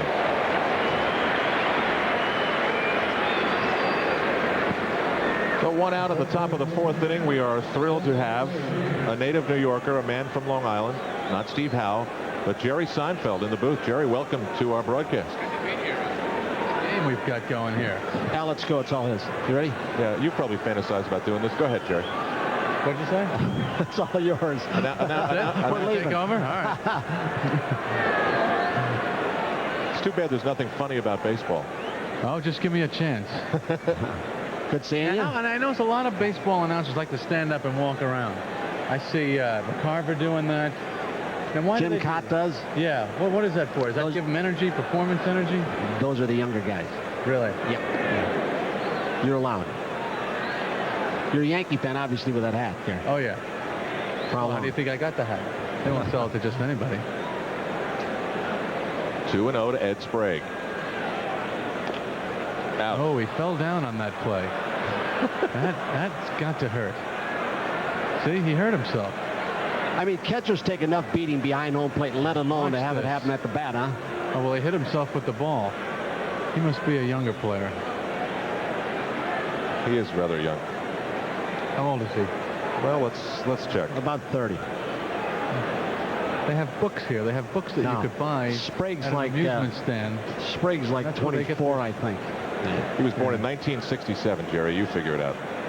So is his foot hurting him right now?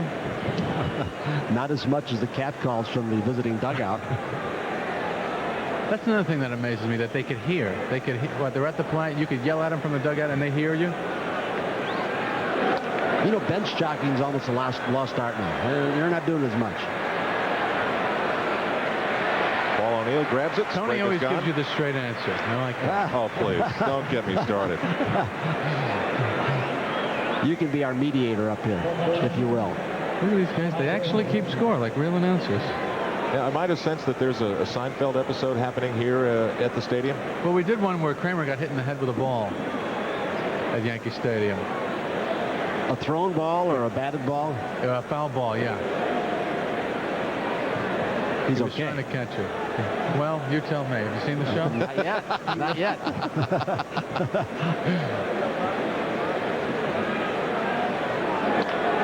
That. Ground ball, scoop by Gallego. What a good series he's had at short. Matt Borders is gone. It's a breeze of an inning for Scott Kamenicki. We'll head to the bottom of the 5th in the Bronx. Still, no one has scored.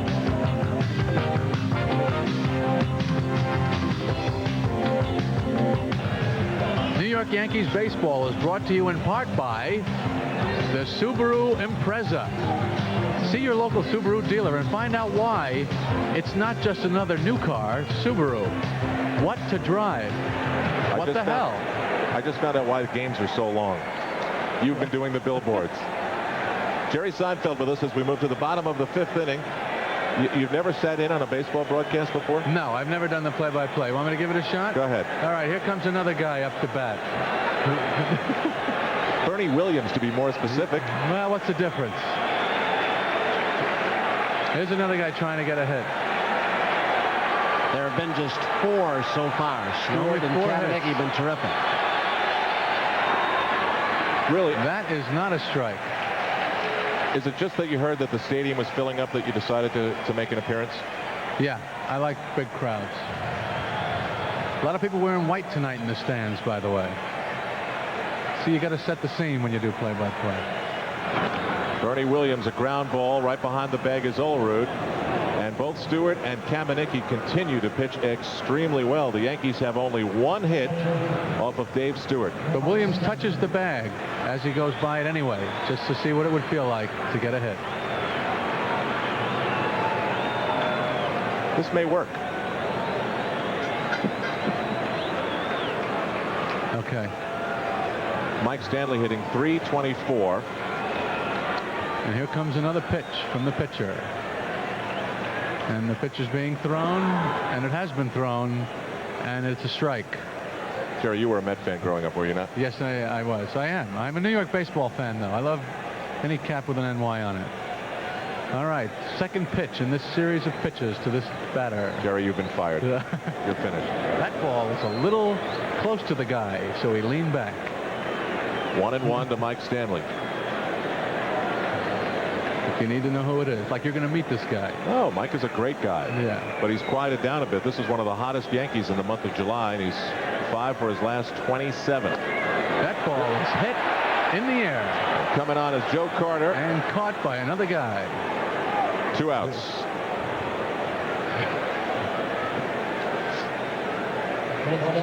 I'm just trying to step in where Did you Stanley touch the bag as he went by? No, he's out, so he doesn't have to. It tells you a lot about a player, though. Do you sense the bigness of this game, though? This particular game or Yes. the game? No, game, this, capital this T, particular capital game. T. This particular game. It's a huge game. Psychologically, this game means so much. This is the only. This is the only Yankee to have a hit off of Dave Stewart. What happened to Tony? I was admiring your play-by-play. Jerry, this is the only guy to have a hit for the Yankees so far. Well, then that's his night, huh? He got his hit.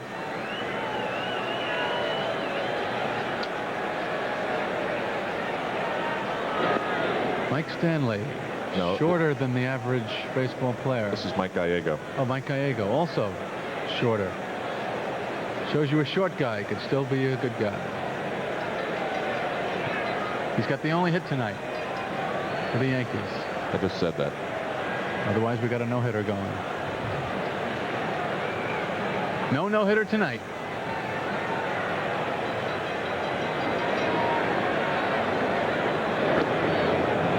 Inside, 2 balls and 1 strike. How did he get dirt just on that one part of his pants and nowhere else? One of the mysteries of the game. Slid. He slid and then he stood up, says Tony Kubek. 3 balls and 1 strike. You haven't disagreed with Tony once yet, which is fairly remarkable. I met Wade Boggs before the game, and he had chicken tonight.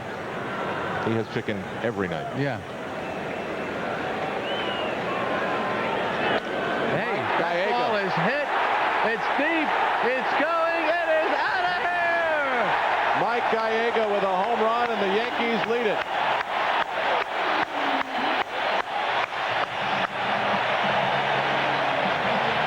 Listen to that.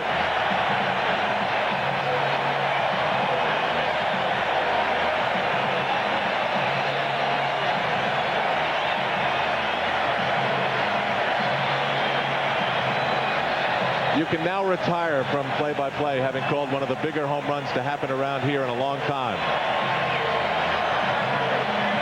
Well, Tony, he continues to make Spike Owens' life difficult. And both times, Mike Gallego got his former teammate Dave Stewart.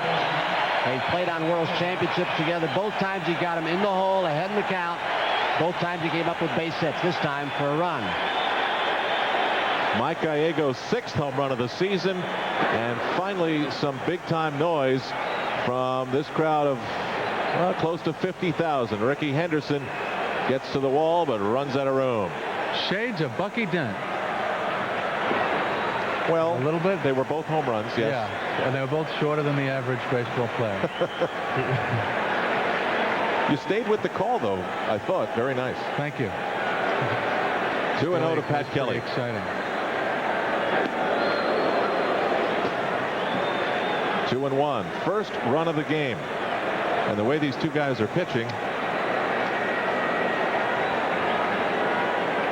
it's more valuable than in the average game. That's true. Pat Kelly sends another high drive deep to Death Valley, and Devon White's great speed catches up to it. Well, Jerry, thanks for the visit. That was great. Thanks, guys. Thanks, Jerry. That was really fun. Good seeing you. Jerry Seinfeld has been with us. Dwayne Stats will settle things down with Tony in a moment. 1-0 Yankees on Mike Gallego's home run. Henderson, White, and Alomar due up. I'll see you in the post-game report. Right now, Motorola is paging Bob Page. Thank you, Al. The Yankees came into tonight's game tied with the Red Sox for second place in the AL East, 3 games back of Toronto. At Minnesota tonight, Scott Cooper has just doubled in a run in the top of the 4th inning. Boston leads by the score of 3-0. This is the top of the 2nd inning. Cooper at bat goes the opposite way off Scott Erickson. Former Columbia star Gene Larkin can't get to the ball. It goes for a triple. Ivan Calderon rounds third, scores the game's first run. Cooper later scored himself on a ground out, and again it's 3-0 Boston. First inning at Baltimore tonight. O's right fielder Mark McLemore delivers this home run off Cal Eldred to stake the Birds to a 2-1 lead over the Milwaukee Brewers. It's now 3-1 for Baltimore in the bottom of the 4th inning. The Orioles are currently 5 games back of the first place Toronto Blue Jays. More in just 30 seconds. The latest on-field nightmare for the Mets, losing at Montreal tonight 3-0 in the 5th inning. The latest off-field nightmare doesn't concern Vince Coleman this time. It's John Franco, placed on the 15-day disabled list today, though he could be out for the remainder of the season. What else can happen to this sad sack franchise? Dennis Byrd and Mark Jackson, both back in town today. We'll hear from them on our 15-minute edition of the Sports Desk tonight at 11 o'clock. Now back to the Bronx. All right, thanks, Bob. Back to the ball game here in Yankee Stadium, where Mike Gallego, with his home run with 2 down in the 5th, gave the Yankees a 1-0 lead. Welcome back to Dwayne Stats. Thank you, Tony. Same thing as the first time up for Gallego. He got ahead in the count and hit the fastball. Guess who's batting? Ricky Henderson, who singled in the 1st and flied to center field in the 3rd. Only 5 base hits in the ball game. The Yankees have just 2, but Gallego with a big home run. Breaking ball strikes, says home plate umpire Rick Reed. Nice little breaking ball from Kamenicki to start the inning. He continues to make quality first pitches with a variety of different pitches. 1-1.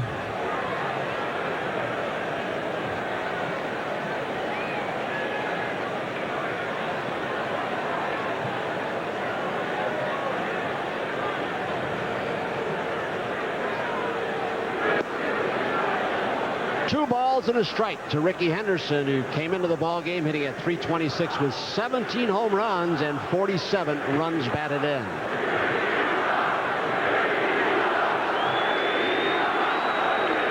Pulled foul as Yankee fans continue their chants of admiration for Ricky Henderson. It's all in the interpretation as far as Ricky's concerned. It's a show of respect. 2-2. Another marvelous crowd here in the Bronx at Yankee Stadium. I'd guess 45.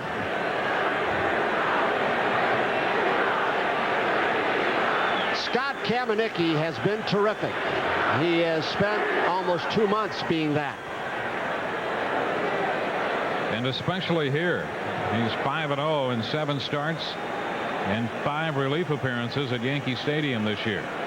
And to this point in his career, it is the biggest game he has ever pitched, and they'll probably say that about the next one and on through September as the Yankees try and hang in there with a tough Blue Jays team, with Boston still in it, Baltimore still in it. Arthur Rhodes, the left-hander who pitched a 1-hit shutout against the Yankees yesterday, is scheduled to pitch for the Orioles today with Mussina on the DL. Breaking ball, Ricky somehow hangs with it, and it drops in left center field. So a leadoff base hit for Henderson in the 6th. He is 2 for 3. Yeah, he did hang in there and hit that ball. And for a moment, it appeared that it might stay up, but James has problems closing the gap and plays it on 1 hop. Now it's the switch hitter, Devon White. Hit into a fielder's choice. Struck out on the slider in the 3rd. Mattingly comes in. to get his signal straight with Kamenicki in the event that Devon White is going to bunt. I doubt it. Heck, with this guy's speed from the left side, you might want to throw over a time or so and then go get him.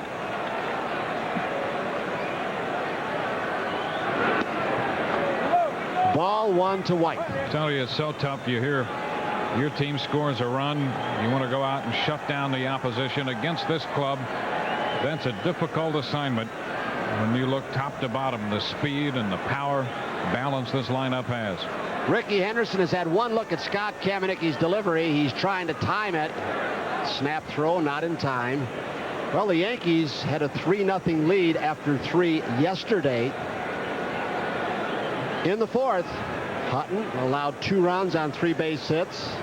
And immediately this Blue Jays team got it back. And then it went seesaw pretty much the rest of the night.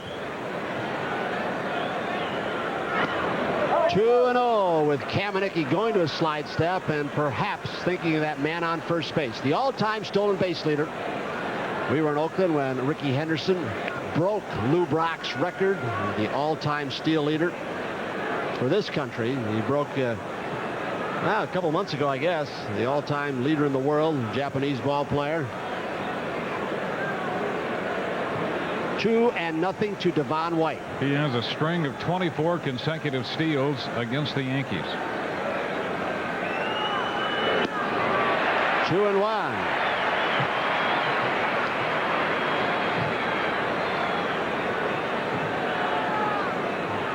Changeup, Dwayne. Is that a great pitch? Pitch down and away from the left-handed bat of Devon White. That's been a big pitch for Kamenicki during this stretch he's put together. And I still think that when he has got the fastball and Tony Cloninger sitting to Buck Showalter's left has him pop that fastball in, that makes that changeup that much better. See if Ricky will be on the move this time. He has another favorable count to go on. He's on the move. Stanley gets a good pitch to throw, and he has got it. Stanley came out of the crouch. A little slide step from Kamenicki, a high fastball, and Mike breaks the string Dwayne just mentioned to you. There's a jump by Ricky Henderson. So Henderson, who had stolen 24 consecutive bases against the Yankees, is caught stealing. The pitch was up. A good pitch for Stanley. You can see it up. Stanley unloaded it in a hurry and threw a strike. Pat Kelly with a quick tag down at second base. I'll tell you, that could have gone either way when you see that replay from a couple of angles. That was one of those times where a hitter from the left side, if Devon White swings at that ball, he might keep Stanley back 1/2 stride, which might have been the difference. Full count to Devon White. Here it is again. Watch Ricky's going in head first. Wow. The tag right there, just as those hands approach the bag. I mean, Kamenicki and Stanley and Kelly did everything to the optimum, and yet Ricky just about sneaked in. Full count with 1 out to Devon White. Check swing on a changeup. Wade Boggs better hurry. He gets him. Wow. 2 down. Well, there's some great speed with Henderson and White. And this is a good check swing. Just nipped him at first as Boggs got the throw across to Mattingly. Check swing where Devon White doesn't get a good jump out of the batter's box. Wasn't really a full swing where he'd be swinging and running. Now with 2 down, the Yankees leading it 1-0. Gallegos home run. It's Roberto Alomar. He is 0 for 2. Another first pitch strike from Cammy. That caught stealing of Henderson, first time since July of '91, July 19th, for the Yankees to get Ricky Henderson. 1-1.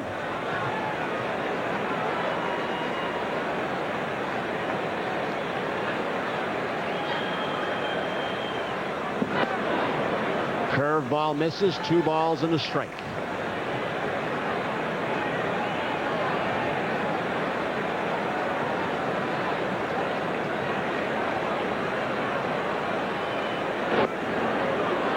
Three and 1. Blue Jays featuring a lineup of a lot of all-stars, including Rickey Henderson and the man you just saw in the batter's box, Roberto Alomar. They've had 7 all-stars in their lineup with a World Series MVP, just for good measure. 3-1. Another good pitch on the outer edge and low. Alomar runs the count full and breaks his bat. The only run in this ball game, Mike Gallego, with 2 outs in the 5th, got ahead of his former teammate Dave Stewart and parked it over the left field fence. So it's 1-0 Gallego. A man that the Oakland Athletics wanted back this spring was on the trading block, and he's become the regular shortstop. Stanley, a backup, become the regular catcher. Full count, 2 down.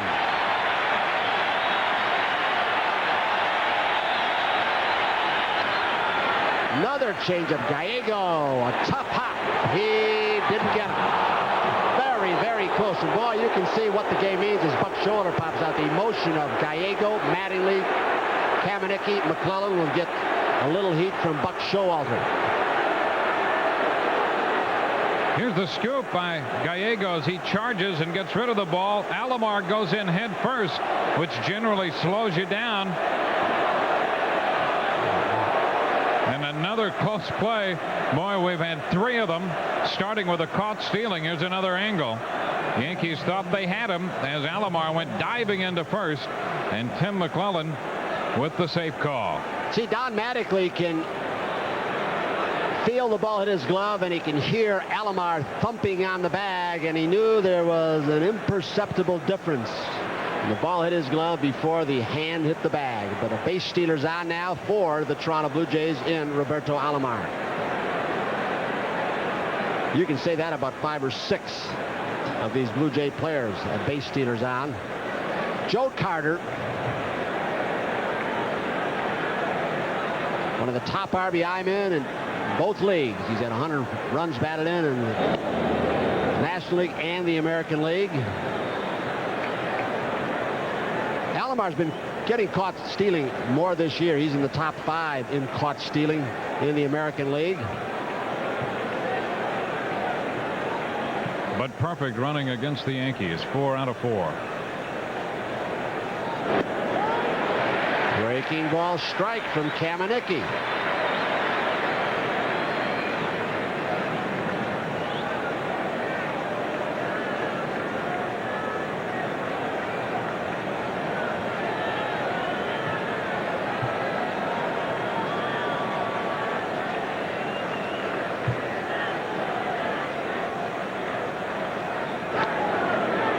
Foul by Nick Leyva, 0-2. Mattingly talks about some of the great base stealers, and he has a lot of different ways to try and curb a running game to help his pitchers and his catcher Mike Stanley. He talked last year and again this spring about the most relaxed, most confident base stealer being Roberto Alomar. He said you just cannot read him. Of course, in spring training, Mattingly talked to the great Lou Brock about how to read base stealers, try and get some input. Let's see if Alomar will be going with a count 0-2 and 2 down with Carter at the plate. He's holding out of the strike zone, 1-2.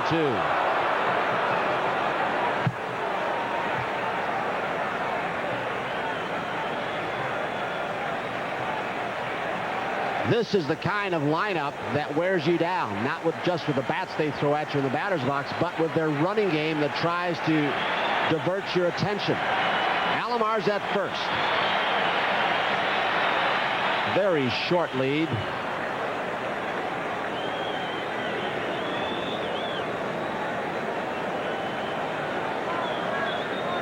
Buck Showalter's got to be overjoyed with the pitching of Kamenicki tonight. Has been for a couple of months, but especially when he ran through that bullpen last night. Used 7 pitchers.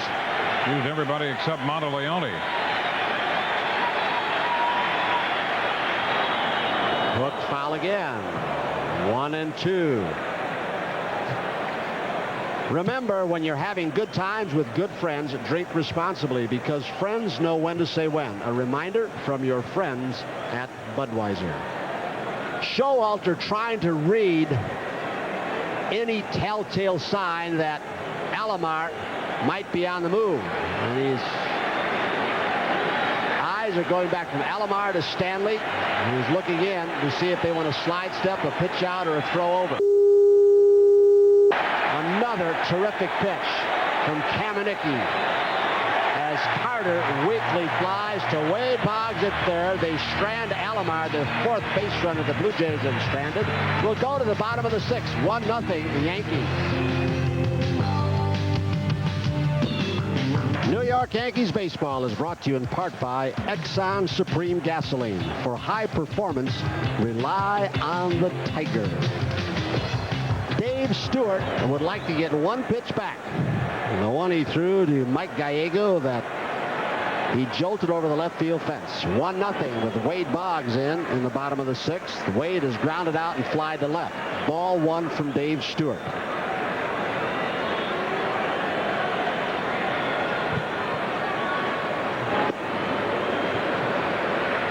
Two and nothing.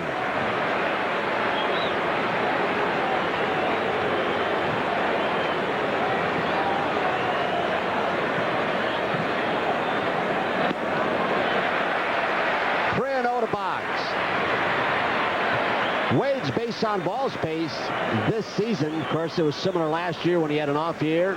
Worst year he's ever had in the big league level. And he's not walking quite as much.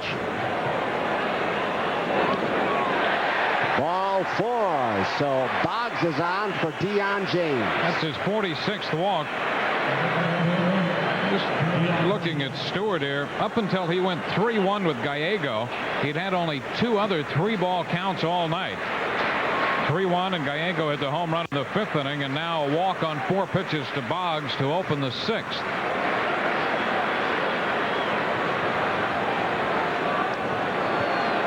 Sprague comes tighter at third.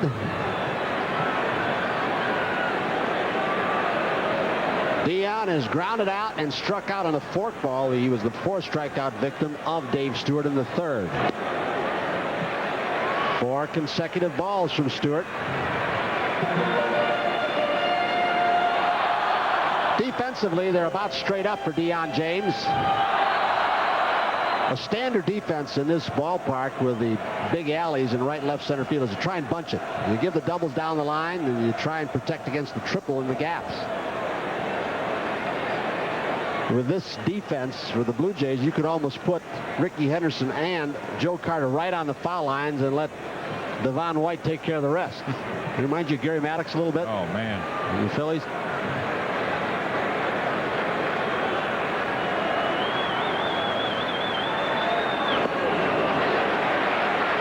Two and nothing. Stewart looks for the appeal. 6 consecutive balls. Clete Boyer, not a heck of a lot to give here. I don't know if they'll give Dion the take sign with Stewart in trouble. They may feel, hey, he's got to come in with a fastball and let Dion tee off. Been a little different at bat so far for James than in the third when Stewart threw him 2 great fork balls to strike him out. 2-1.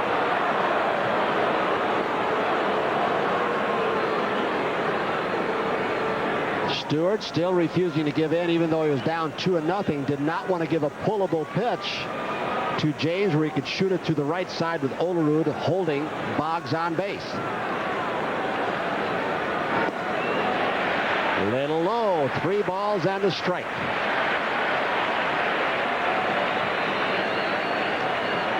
Don Mattingly, the on-deck hitter for the Yankees. Don, who snapped his slump big time in yesterday's ball game with 4 base hits. Chopper. Olerud may not get Boggs. He will go to Stewart as Boggs moves into second base.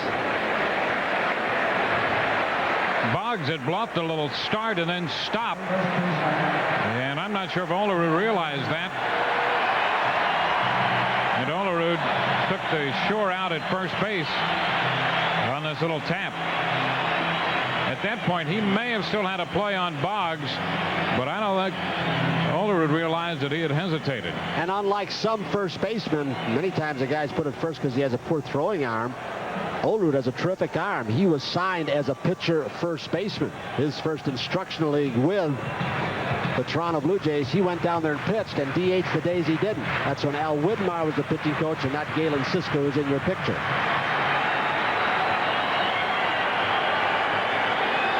Priority mail, well, who's the best among the Yankees with runners in scoring positions? One guy in the box and the other guy's on deck. Mattingly and Tartabull. Down is walked and popped to short. Ball one. Stewart falls behind him. We've got a 1-0 ball game. Gallego with a home run off Stewart. Cito Gaston with a World Championship under his bat. Cito Gaston, they say he doesn't manage enough. In his career as manager of the Blue Jays, he is 100 games above the 500 mark. And snap throw not in time for Boggs. 2-0.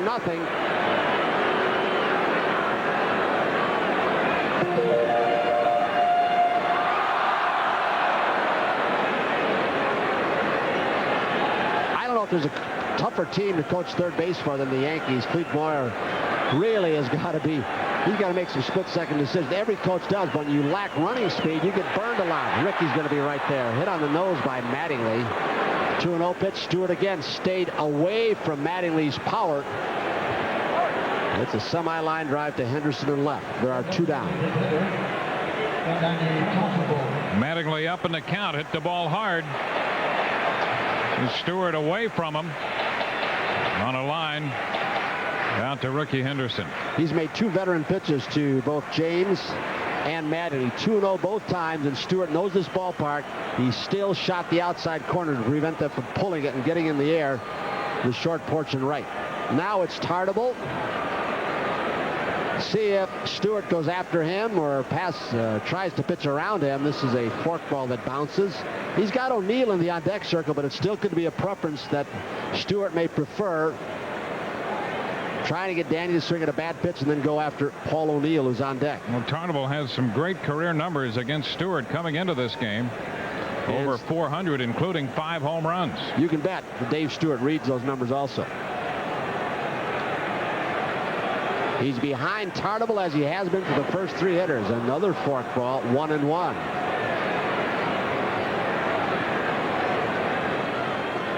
He's broken out some good forkballs when he's needed them. And here's one that drops on Tartabull.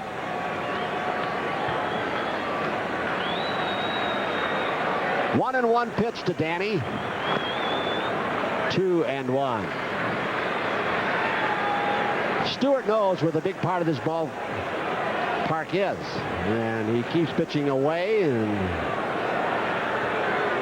trying to play with the end of these hitters' bats, get them to fly to center field. And he goes out of the strike zone again. So the 2 balls that Danny has swung at have both been out of the strike zone. Tartabull trying to drive in the second Yankee run. It's kind of good to see a guy like Danny who can take a base on balls, and he knows the situation. Stewart, I don't think, wants to pitch to him, but Danny is more intent on driving in Boggs with 2 outs and not leaving it to the next guy. 2-2. Make it full with 2 down. Stewart still wasn't going to give him a strike.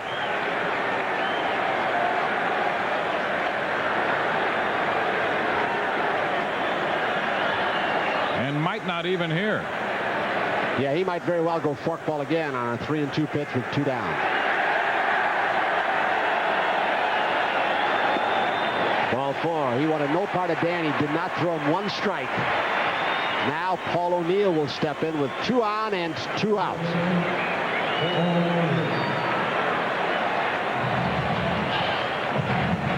Paul struck out Call on a fastball in the second. He also grounded back to Stewart.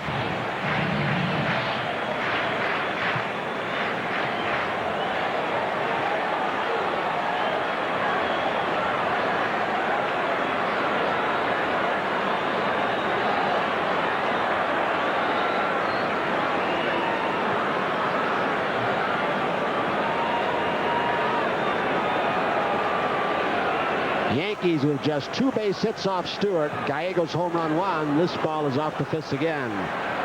O'Neill continues to have problem with that pitch in his kitchen. And the Stewart got him with a pitch away the first time up, called, but then in the 4th inning came right back in there and got him on that little ground ball, and starts him that way here in the 6th inning. And what happens then when you make that hitter like O'Neill conscious of that, he becomes more vulnerable to the fork ball away. Starts the bat a little sooner. Fouls this one back. Still didn't catch up. 0-2. Well, Dave Stewart's got it the way he wants it. After he walked Wade Boggs on 4 consecutive pitches, he got James and then Matting in a line drive. Pitched around Danny Tartabolt. Walked him. He's got the guy that I believe he wanted to pitch to. Let's see if Paul O'Neill, who's down 0-2, can bounce back.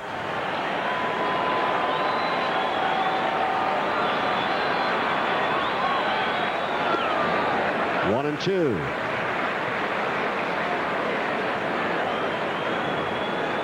On deck, should Paul O'Neill keep something going, is Bernie Williams.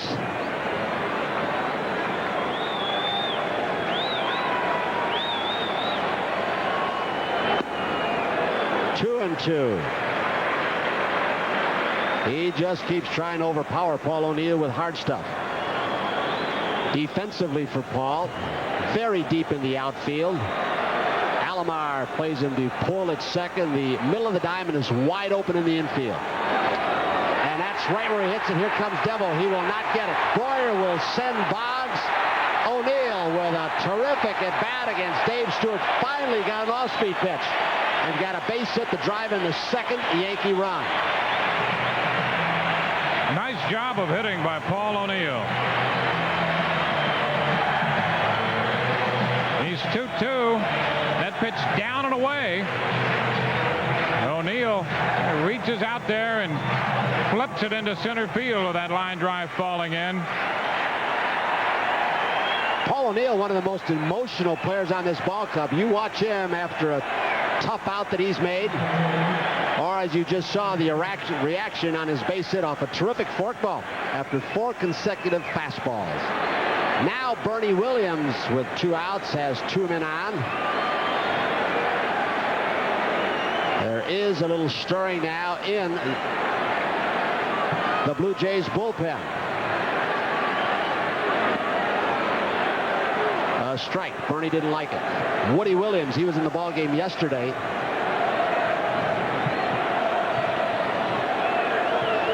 Dwayne Ward, who everybody thought was coming to that ball game yesterday, he didn't finish it. Eichhorn came in having some shoulder stiffness. Some the Blue Jays entourage feeling the severity of that shoulder might be more than anybody's admitting. Devon White cannot get this one. Bernie fists one to center on no balls, 1 strike. Tartabull scores the 3rd Yankee run. Those 2-out base hits, that's what the Blue Jays got a lot of yesterday, and that'll bring Galen Cisco, the pitching coach, out. It started with a walk to Boggs. Some nice hitting by the Yankees here. O'Neill and Williams. This one in on Bernie. Kind of hit it off the fist a little bit, and they got it into short center in front of Devon White. So the Yankees are battling Stewart. O'Neill and Williams have come up with big hits.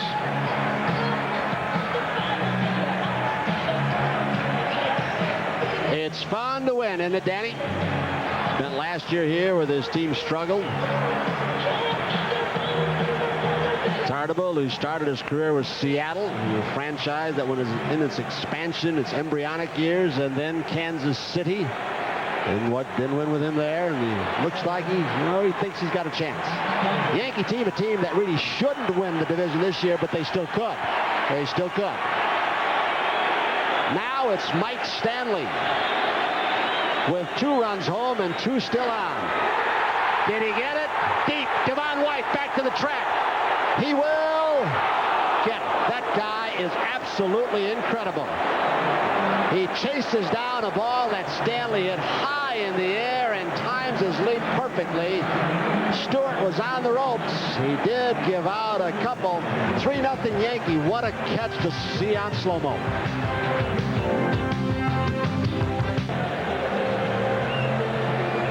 Back at Yankee Stadium, We move into the 7th inning. It's 3-0 with the Yankees out in front. We'll take a look at that catch by Devon White. Tony, the fence is 7 feet high at this point. He hardly had to jump. You know, the American League has some terrific young center fielders. When you think of Ken Griffey Jr., Brian McRae, Ken Lofton from Cleveland with that great speed, maybe the fastest of them all, but nobody does what Devon White does. So the Yankees settle for 2 in the 6th and lead 3-0 as we go into the 7th. John Olerud takes the first pitch. Too low, ball 1. So the Yankees again have a 3-run lead as they did last night. Olerud lifts one into left for Dion James, who settles under it. And that's the first out in the 7th inning. Just to underscore how difficult it is to beat this Toronto club. The Yankees have won just 2 of 8 against them. And in the 6 Yankee losses, 3 times they've had leads of 3 runs or more and have seen them get away. In 4 of the first 7 innings, Kamenicki's allowed the leadoff hitter to get on, even though he's had pretty good first strike efficiency. But he's been able to come back and cut the running game down. Stanley made a big throw, I think, on Ricky Henderson. You don't know what would have happened after that.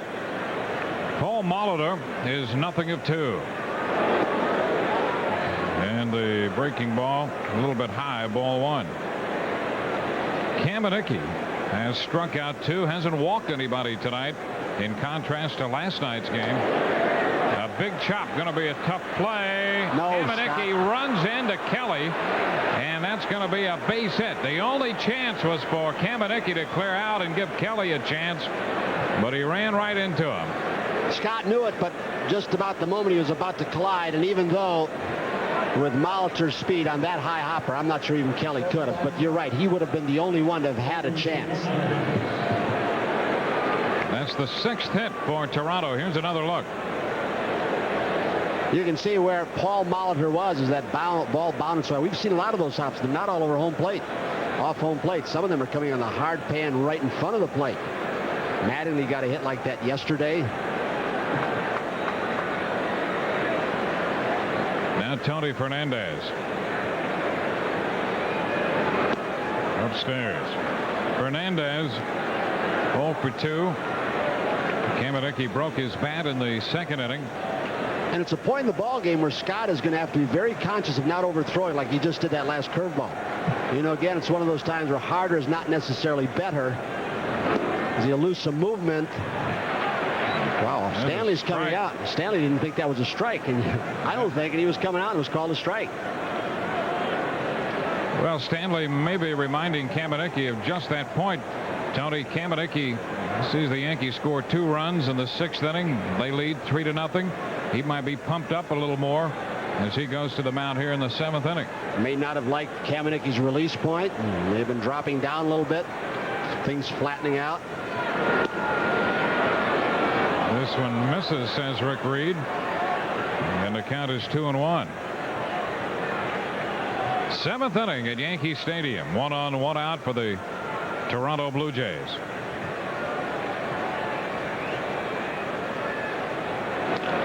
Ground ball, Kelly. Gallego 1, first base 2. 4-6-3 on the double play. And the top of the 7th is over. No runs, 1 hit. Nobody left. We go into the bottom of inning 7. Yankees 3, Blue Jays 0.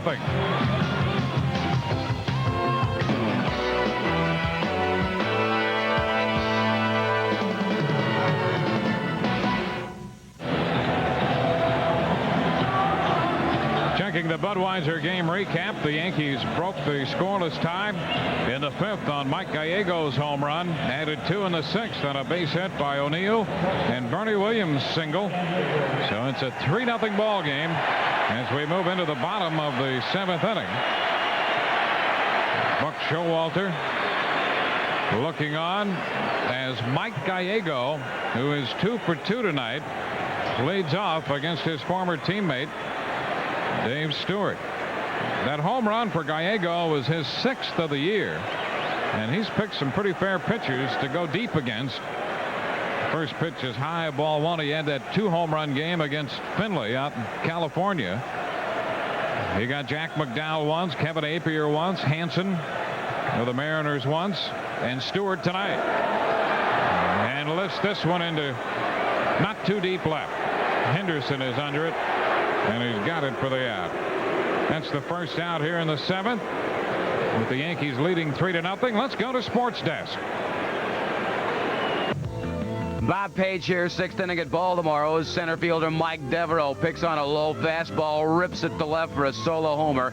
8-1, Birds lead Milwaukee. Starter Cal Eldred still in there, just soaking up the punishment. Back at Yankee Stadium, Pat Kelly steps in, takes the first pitch down, ball 1. We talk about center fielders. We mentioned Devon White and several others. How about the guys they got over there? Brady Anderson can play center. Buford can play center. Devereaux and Hammond with his speed can play center field. They got 4 of them in Baltimore. 2-0. Bullpen busy. Timlin the right-hander. Castillo the left-hander. We saw Castillo last night.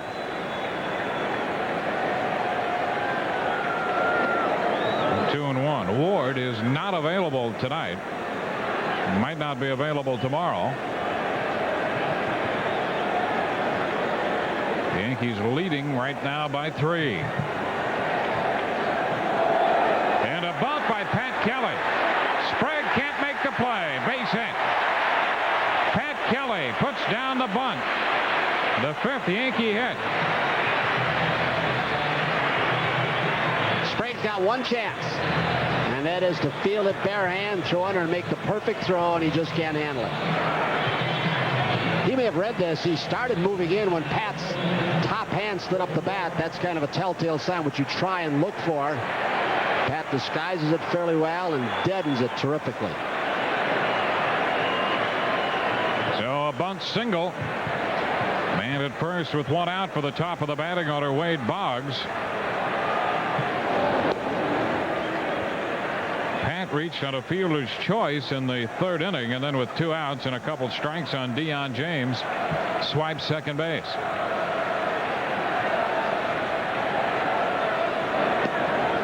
Boggs takes a strike.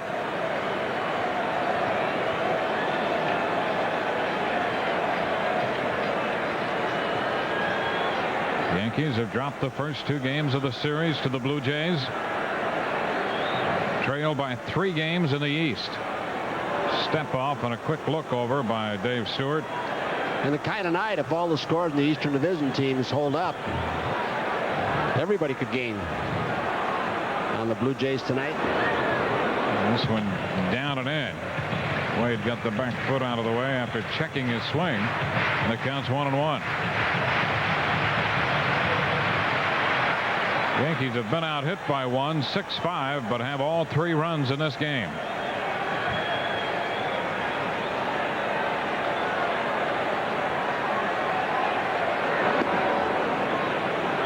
That's at the knees.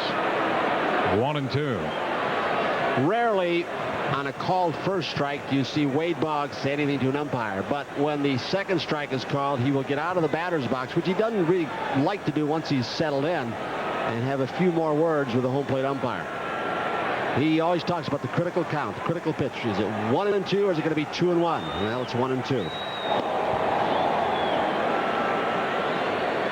And I believe, as Wade told us way back in spring training, if some of the umpires stick with the strike zone, they propose to speed up games, he would suffer more than anybody else. And I really think, in spite of his 300-plus batting average, his walk total has gone down because of it. Kelly started to go and stopped, and a base hit into left for Boggs. Pat Kelly started to move and then stopped as Boggs strokes it into left. First and second with 1 out.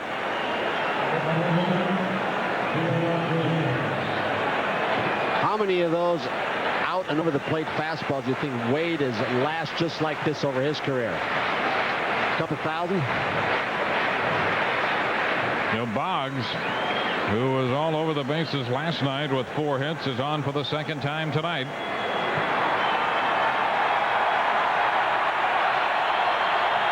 Now Deion James. James shortening on the bat, takes the pitch and did not offer. I'm not sure that's the greatest play. You got one out. If he bunts it, then he beats it out. Space is loaded. But if he gets thrown out second and third, you might lose Mattingly's bat. He just maybe showed it to drag Sprague in tighter at third. Stewart stays away. 2 balls, no strikes. He's pitched from behind to a lot of hitters. He labored since Stragle's home run. Yep. Really. In the 6th inning, he made 26 pitches. He moved over the 100-pitch mark in the 7th. Behind Dion James, 2-0. James takes ball 3. Stewart looking for a call there, but he didn't get it. Pat Kelly bunted his way on. Boggs stroked the line single into left. First and second with 1 out.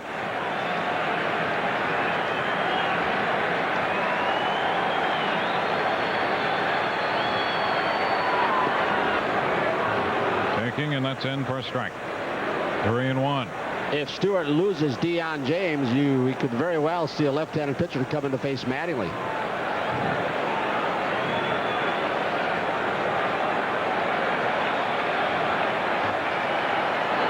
And there's ball 4.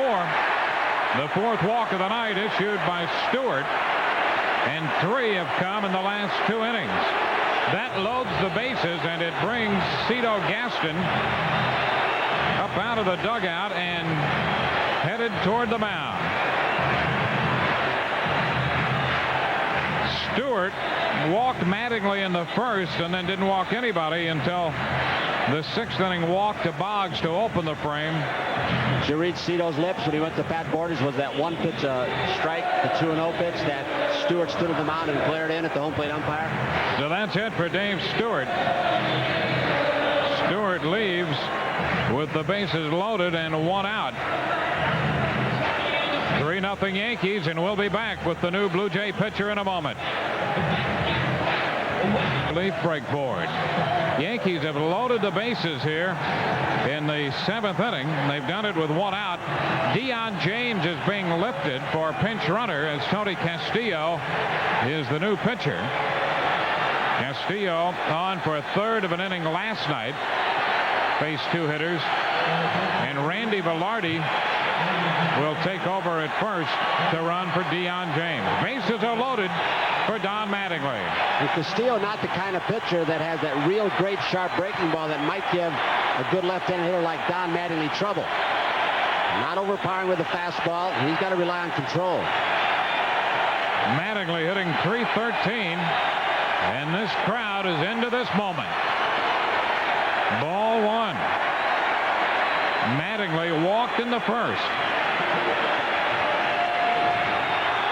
He's popped up and lined out, hit the ball hard to left in the 6th. Fans on their feet.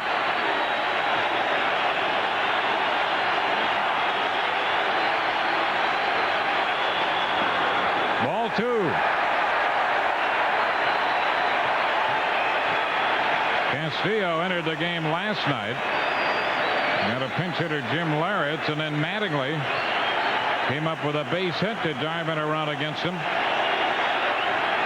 Ahead 2-0 in the 7th inning tonight. That pitch up. Mattingly jumped on it, but missed it. He gets a fastball middle of the plate and up, the zone that Mattingly prefers. He may have been so conscious of trying to get the ball in the air, he swung beneath it. Borderline strike upstairs. There's Velarde at first, Boggs second, and Kelly at third. And the count goes to 2-2. Two very aggressive swings by Mattingly heading the count. Both perhaps got a little more of the plate than Castillo wanted to, but he fell behind with the bases loaded. We haven't seen Don Mattingly consciously take 2 consecutive home run swings, but that's what he just did. 2-2 the count. They're loaded. Yankees with a run on the 5th and 2 in the 6th, and now Borders is on his way to the mound. Castillo and Borders make sure their signals are straight. It was the one-out bunt single by Pat Kelly that keyed this threat. And this very well may be one of those one-at-bat pitchers for Cito Gaston, unless Mattingly gets the double play, and it could be a right-hander for Tartabull next. A 2-2 count. Mattingly sends a drive back into center. White is back to make the catch. Pat Kelly tags. He threw the wrong base. He will score, and the other runners advance to second and third. Boggs to third, and Velarde trails into second base. Not a smart move. Velarde should have stayed put at, first of all, Devon White threw to the wrong base. He should have gone to second. Velarde, I think, should have held up. With first base open. Guess what they're going to do with Danny Tartabull now? So Danny Tartabull is the scheduled hitter. He'll be walked. The RBI for Mattingly is 51st of the year to make it 4-0. So 2 outs. And this will be an intentional walk to Danny Tartabull. Tartabull walked and scored in the 6th inning. He'll be intentionally passed in the 7th, and almost was intentionally passed in the 6th when Stewart pitched around him, only to give up the RBI single to O'Neill and then one to Bernie Williams. Now Tartabull will not get a chance to swing the bat in this situation. It's almost like one of those mistakes that Devon White makes, which is unusual for him, pays off. If he goes to second, Velarde retreats and goes right back to first base. The proper throw would have been to second base. Look at Devon White. He said, boy, I was so smart. I just took Tartabull's bat right out of his hand. So it's going to be Paul O'Neill against the left-hander Castillo. 4-0 Yankees. Alomar comes in to talk to Castillo, probably to ask him how he's going to pitch or try and get O'Neill out. Should we play him up the middle or should we play him to pull?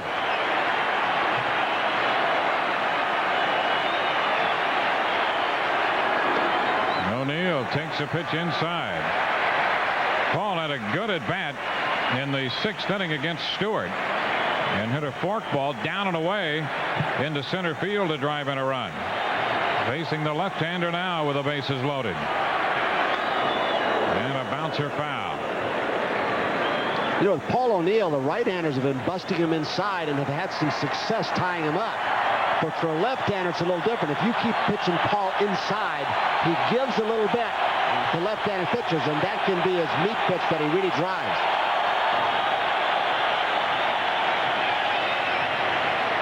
One and one to count. And strike 2 call.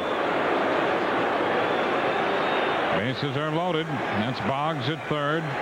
Velarde pinch running. He's on second. Tartabull, the Yankee base runner, at first.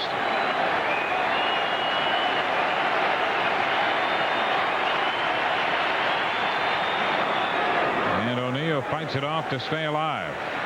Bouncing it into the Yankee dugout. 1 ball, 2 strikes.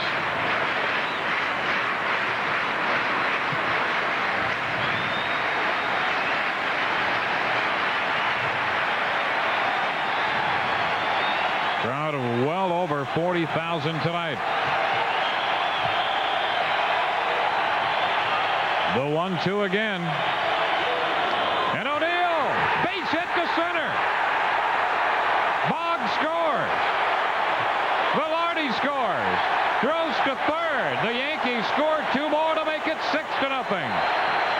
O'Neill comes through again. A ground single into center.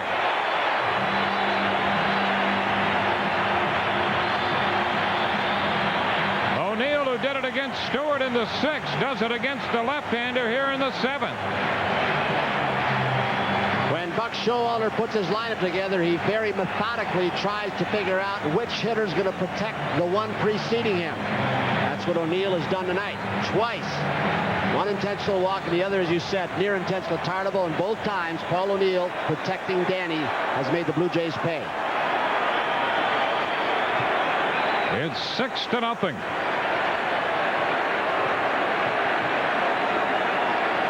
Those runs charged to Dave Stewart. Now Bernie Williams will bat right-handed against Castillo. Bernie has a run batted in tonight.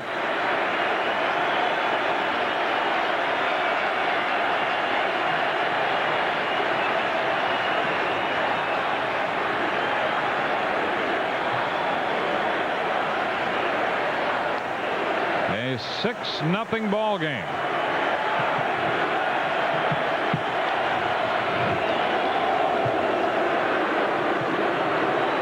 O'Neill back in at first. There's Tarnable across the diamond at third.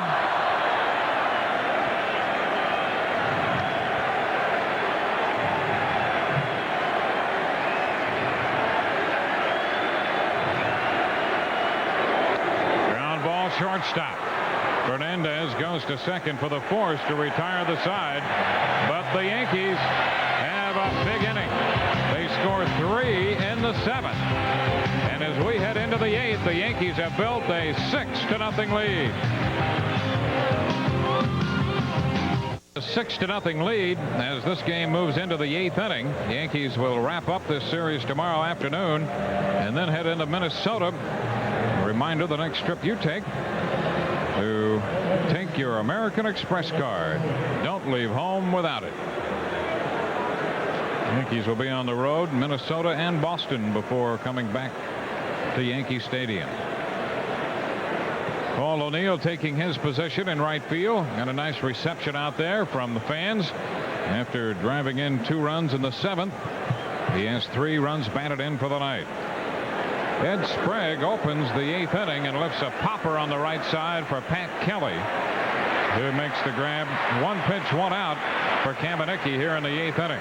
Can't say enough how many first pitch quality strikes Kamenicki's made. You get Sprague, likes the ball down or out over the plate, and he throws a fastball up and in and pops him up. And that's been the story all night long with Scott Kamenicki. And how many times during the course of a year do you see a pitcher come out of the bullpen and have all 4 pitches working from right out of the chute? And that's what Cammy's done. He's done quite a bit over the last 6 or 7 outings. Pat Borders, a single up the middle.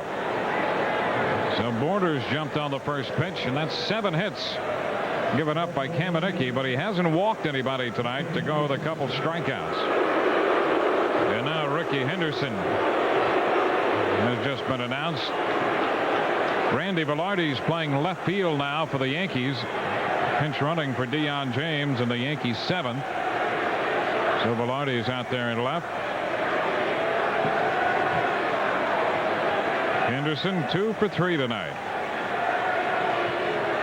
There's Randy in left. Nice to have his versatility back, isn't it? Buck's got a few more moves if he wants to pinch it for even a middle infielder as the season progresses. You got Randy can play any of them or the outfield. 1 ball, no strikes. Buck just moved Pat Kelly closer to second base. Many times that's Clete Boyer's responsibility. Down a little bit. 2-0. Kamenicki over the 100 pitch mark. He's made 105 pitches to this point. He does have 2 complete games this year. A 6-run lead, 1 out into the 8th inning tonight. But he falls behind Henderson. 3 balls, no strikes. And it's a sign that you'd better, even with this lead, 6-0, start watching Kamenicki. You do not want him to lose it in a hurry, and all of a sudden with this offense, a couple of walks and something goes wrong.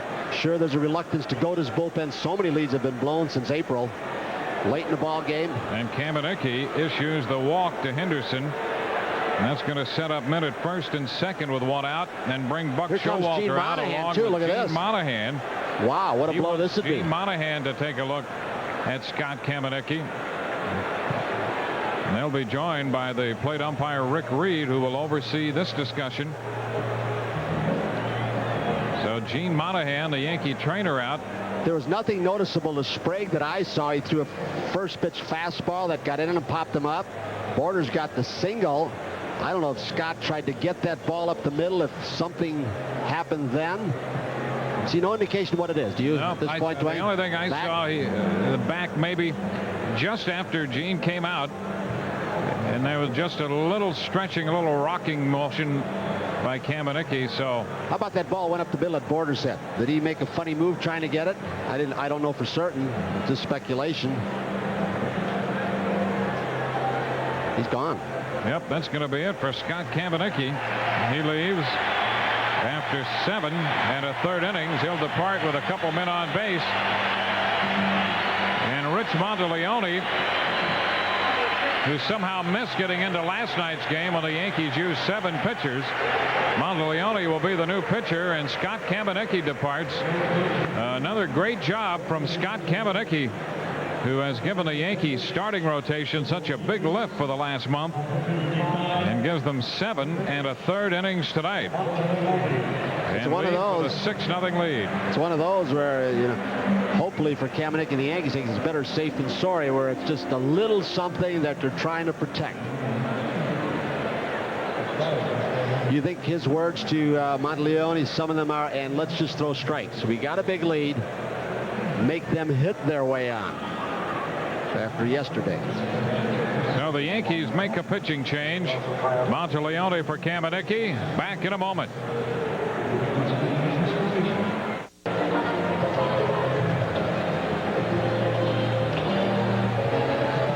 Well, the Yankees take on the Blue Jays again tomorrow and then hit the road. They'll be back home middle of August against the Orioles. Yankee tickets available at the Yankee Stadium ticket window and at the Yankee Clubhouse stores. The Yankees against the Baltimore Orioles August 13th, 14th, and 15th. I guess you better get here early for what tickets there are available. I'm sure there are still some available, but pretty good matchup. Juan Guzman, the hard thrower, against Jimmy Key. It'll be a 105 pitch tomorrow afternoon. Rich Monteleone takes over for Scott Kamenicki. Tony, this is the 7th consecutive start for Kamenicki in which he has given the Yankees innings into the 7th inning. And boy, they've needed them, especially as was demonstrated last night when Rich Monteleone was the only member of the bullpen not to get into the ball game. Well, they've been looking for somebody to help save their bullpen. Jimmy Key did it early. He's done it quite a bit. Buck Showalter has seen Jim Abbott do it quite a bit over his last maybe 4 or 5 starts. And now with Kamenicki, 9 of his last 10 have kept him in the ball game, and Paul Assenmacher will be starting to throw it just in case. Monteleone hasn't had a lot of work in the last couple of weeks. Last pitch Sunday, prior to that appearance, he had a week off. Getting all the time he needs with the injury to Scott. He'll try and get a report from Rob Butcher, the new head of the media relations department, or Arthur Richmond, who's head of everybody. Yeah, as well he should be. His last couple outings for Monteleone that you mentioned have been a couple of the longer ones he's had this year. That outing against the Brewers was for 3 innings, and against the Angels prior to that, the end of July, 4 1/3. So he comes on to face the Blue Jays.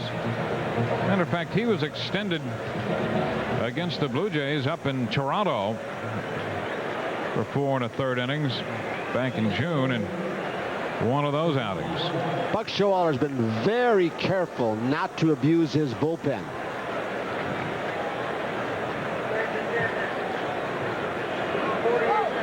Devon White.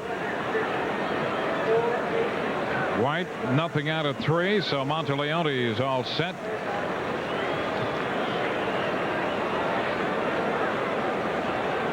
First and second with 1 out. And the crowd that just about equals yesterday, huh?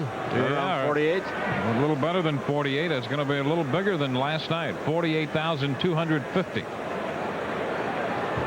Yankees and the Blue Jays played before 48,031 last night. There's ball 2. 2-0.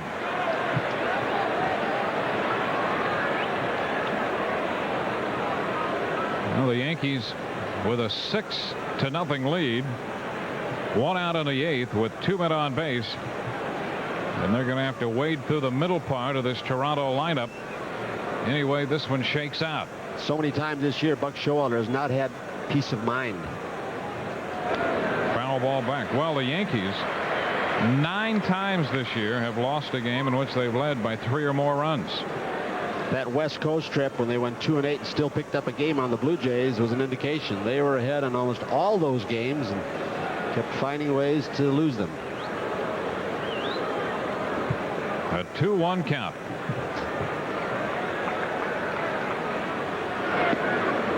And Monteleone is behind White. 3 balls and a strike. They have White up there, Alomar to follow, and then Carter. There's Alomar in the on-deck circle.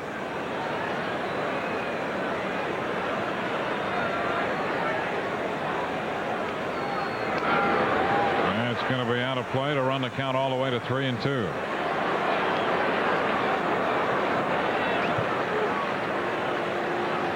White in the 6th inning against Kamenicki went to 3-2, and Scott threw him a changeup, a check swing that got him on a ground ball to 3rd. Here's another guy who's got a great changeup, Rich Monteleone. Don't know if he'll throw it to the first hitter he's facing since coming in. The 3-2. And very close, but that's ball 4.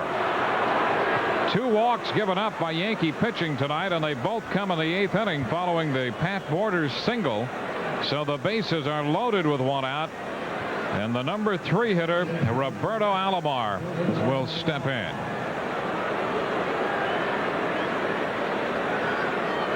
Devon White, one of the more difficult Blue Jays to walk, even though he spent the entire year at the leadoff spot until Ricky showed up yesterday. That's only his 35th walk this year. Now Alomar. There's a strike on the outer part. Alomar picked up an infield hit in the 6th.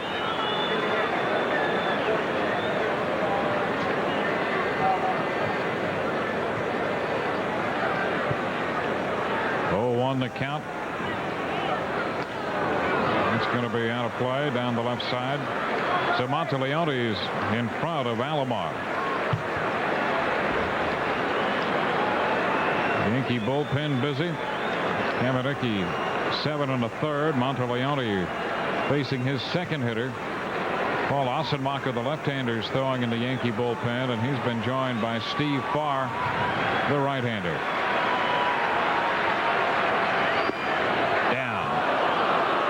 1 ball, 2 strikes.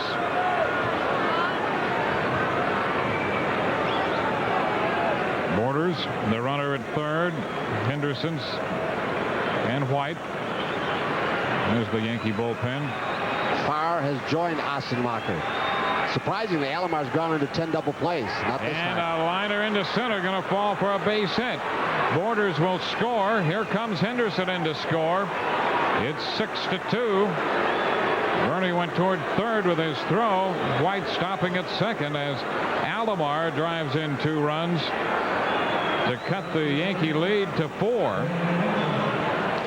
You wonder how a guy like this hitting a pitch like that, a terrific changeup from Rich Monteleone, he seems to rise to the occasion. He's still a young player. He got the big base hit in the ball game yesterday. I thought off Steve Farr. Fastball up and away, up the middle for 2 RBI. Well, he has 57 runs batted in now, chasing home Borders and Henderson.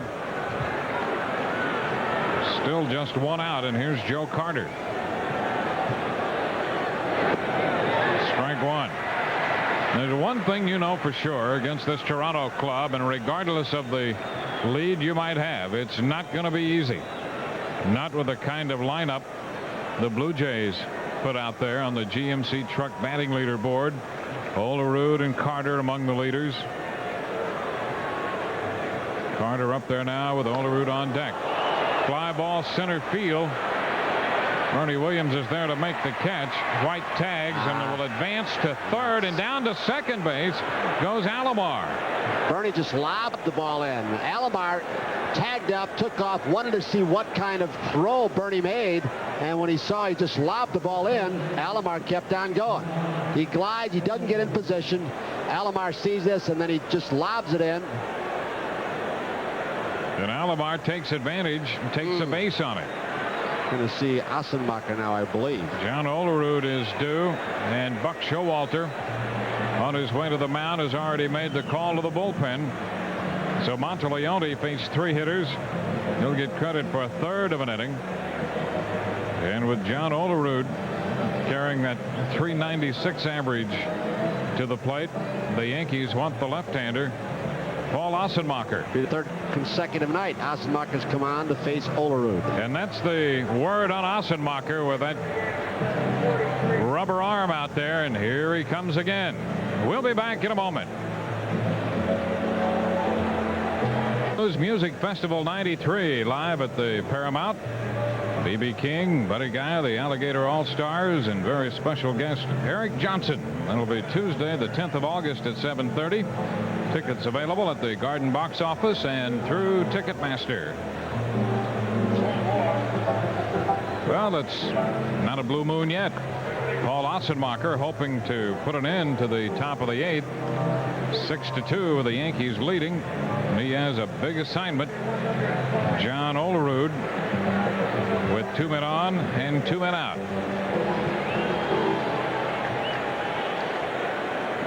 On Monday, Assenmacher came in to face Olerud, did not throw him a strike. He struck him out and pitched way out of the strike zone. Yesterday, Olerud worked Assenmacher for a base on balls. Olerud 1 out of 3 on the night. And Assenmacher's pitch is down for a ball. It's why Gene Michael is traded for Assenmacher for situations like this, or to turn switch hitters around, hold on a running game, get Mo Vaughn or Mike Greenwell. And a ground ball to short. Gallego comes up with it, and the throw to first is in time. So Assenmacher strands 2 runners. Blue Jays settle for 2 in the 8th, and we'll go into the Yankee half of the inning. Yankees 6, Toronto 2.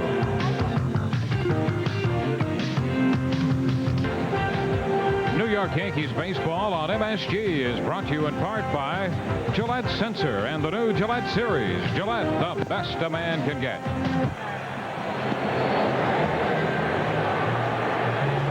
It's a 6-2 ball game as we go into the Yankee half of the 8th inning, and Mike Timlin will become the 3rd Toronto pitcher of the night. Timlin 4-1 with a .540 earned run average. In 91, Stewart and Castillo. Excuse me, Dwayne. In 91, he was a very important part of this staff, and then he had elbow surgery, battled his way back last year. Boy, 91 with that great slider, threw the ball hard with a hard sinker. He was somewhat untouchable. I was getting a report on Scott Kamenicki. He apparently had a slight stomach virus and left the game after 7 1/3. So he gives the Yankees what they need tonight. A well-pitched game out of their starting rotation. A little virus and he's gone. You wonder how important people like Timlin become. Remember, Timlin's a guy they were grooming to replace Dwayne Ward. When Hanky left free agency to Texas, or Ward could close, and now all of a sudden Ward's got the shoulder problem. Don't know the severity. Could be out a while. What does Timlin's role become? They may have to do a bullpen by committee or closer by committee. Could hurt this Toronto team if they can't close games out. Here's Mike Stanley. And the pitch is low, ball 1. And even though Timlin has 3 wins in his last 3 outings, Cito Gaston's not real happy with the way he's been throwing the baseball. He comes back with a strike here, and the count is 1-1. He had a blown save in Texas, but picked up a win when Alomar hit a 3-run homer. No question about the velocity on this last fastball. He really popped it to Stanley. But that's his bread and butter pitch. That very sharp slider. And when the elbow goes, sometimes you just don't have the bite to throw that slider with a lot of frequency. Stanley checked on this one. The count is 2-1.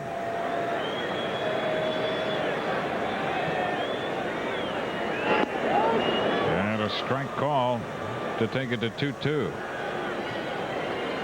Gaston had a little pregame meeting with Timlin and talked with him about his approach, and now that Ward is not available tonight in the next couple days, what he might mean to this staff. There's ball 3, 3-2. So Timlin might come out here. We've seen pretty good velocity, a little charge. There's Dwayne Ward in the middle of your picture. Danny Cox to the left. Al Leiter to the right. And a base hit off a 3-2 pitch. Stanley singles into left, picking up his first hit tonight. So that, after sending that fly ball to deep left center back in the 6th when White made that catch on him. So Stanley works the count, goes down and gets one down and in. You know, Gillick's done a great job again this season, putting the pieces together, getting Danny Cox, replacing all the players that he lost. Well, you're right about that. Here's Mike Gallego. I don't know if many clubs could survive what they did, losing really 4 everyday players from their lineup. This one is high to Gallego for a ball. And Pat Gillick relies a lot on his scouts. He's built a terrific scouting system, which I think is still a backbone of any organization. Talent evaluators, cross-checkers. Relies on Gordon Lakey, our friend, who was here earlier in the week. This one is too close or not. Did he go? Nope, he held up. The count is 2-0. Well, Winfield was with this club a year ago, and Maldonado and Kelly Manuel Lee. Manuel Lee. He's down in Texas now. And Tom Henke on top of that. David Cohn to finish off the season for him with what do you have, 4 wins? Now there's a little discrepancy with the count here. The scoreboard says 1-1, and Gallego thinks the count should be 2-0 if he checked a swing on that last pitch. This one is down. Now they've changed it to 3-0. It had gone up to 2-1, but they've changed it so the count is 3-0. Mike checked with the Sherman. Rick Reed, the home plate umpire, with the indicator. Usually there's another umpire who's cross-checking him with an indicator on the bases. He takes a strike. 3 balls and a strike. 6-2 Yankees. A run in the 5th, 2 in the 6th, and a 3-run 7th for the Yankees. 2 runs scored in the 8th for Toronto. Pat Kelly will be next. Gallego fouls this one straight back. The Yankees got a home run out of Gallego in the 5th inning to open the scoring. His 6th of the year. Showalter flashing a lot of... Yeah, he's ready. Be ready for a running game, son. You get it, throw it on to second base. See if he's got Stanley on the move. Nope. He's not going, and the pitch is lined into right for a base hit out of the reach of Olerud. Carter will make the pickup. So Gallego has his 3rd hit tonight. Mike had his hitting string stop last night, but he comes back with a 3 out of 4 so far tonight as Galen Cisco heads to the mound. We've seen Gallego do this quite a bit lately. It almost looks like early in the count, which is unusual. Stanley stopping so he doesn't get hit by the ball off Gallego's bat, and then Gallego looks fastball. Hits good fastballs early at times, and then he's hit some pretty good breaking pitches. There's another slider low and away. He did that the other day. He changes his approach to hitting and goes in his protect mode, and he's hit some pretty good pitches.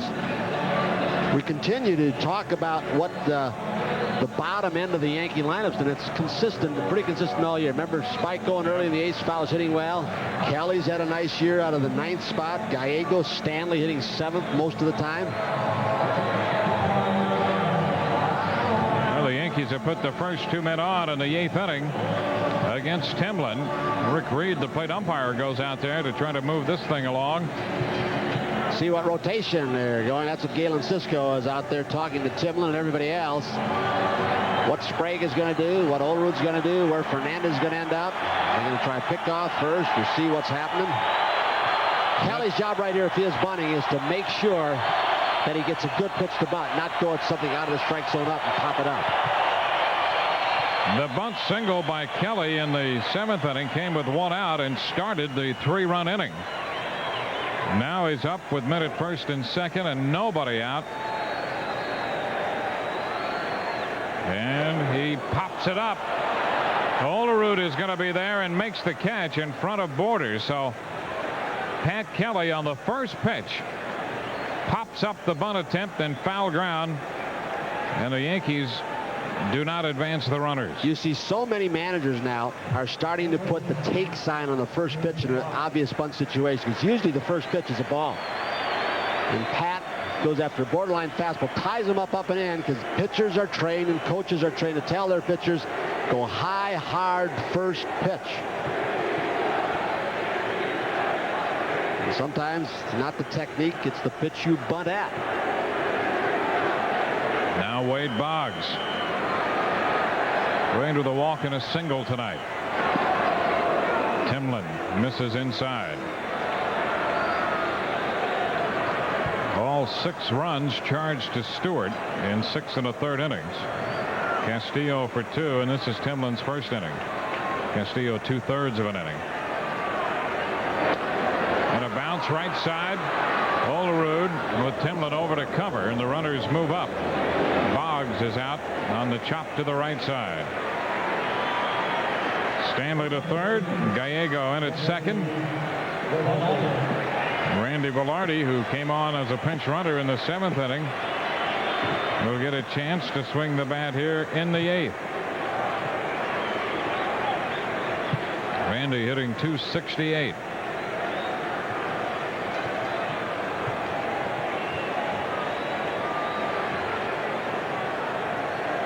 We're in the bottom of the 8th. Yankees trying to pick up an extra run or 2. Strike 1 to Velarde. For Randy, this might be a good guy to try and pop the other way, because he does have that good slider. He throws hard also. Randy started in left field on Saturday. Had a couple of hits, including a home run. Timlin stays in, and the count is 1-1. Wayne Stats, Tony Kubek from Yankee Stadium. We're in the bottom of the 8th. The Yankees leading 6-2. Have a 2-out threat to add to that lead.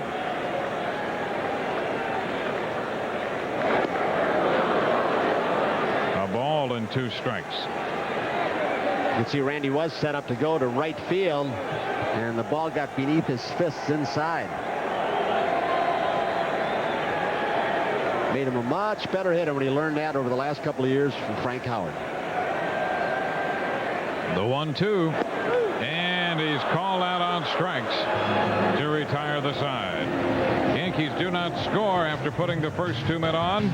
They're stranded, and at the end of 8, 6-2 Yankees.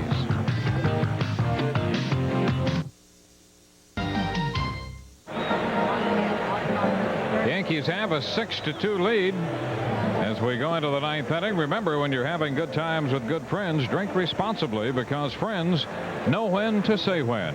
A reminder from your friends at Budweiser. Steve Farr takes over, becoming the 4th Yankee pitcher. He'll be on trying to close this one out. Scott Kamieniecki 7 1/3, Rich Monteleone 1/3, and Paul Ossenmacher stranded a couple men as he came on for a 1/3 of an inning. Steve had about a week's rest before his appearance in last night's ball game when he came in, inherited the bases loaded. All 3 came around to score. They say he is not a true closer, but I wouldn't be frightened a bit to go down the stretch in a pennant race with Steve Farr out there. You know, he somehow finds a way with that breaking ball and spots the fastball. He's had his ups and downs before. He had a long run of consistency that ran, what, a month and a half, 70 consecutive saves. He has 17 between the 21st of April and June 23rd. And during that stretch, an earned run average of just a little better than 1. He'll face Paul Molitor to open the 9th inning. Molitor, then Fernandez and Sprague do.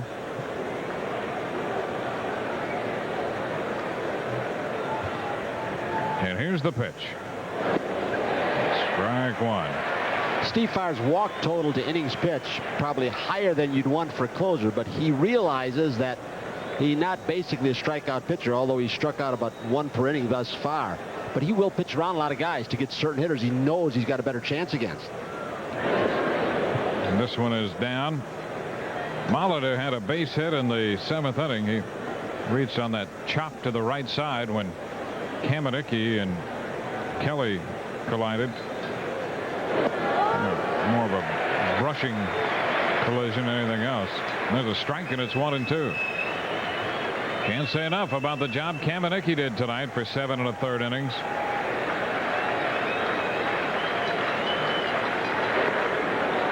He misses inside. It's 2-2. Especially with the addition of Ricky Henderson, the Blue Jay team since the All-Star break has been, well, as good a team as there's been in baseball. Their offense has been clicking.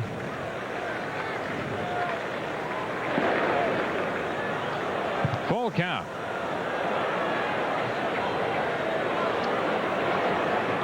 Barr was in last night's game. Got credit for a third of an inning. Gave up a couple of hits and a walk.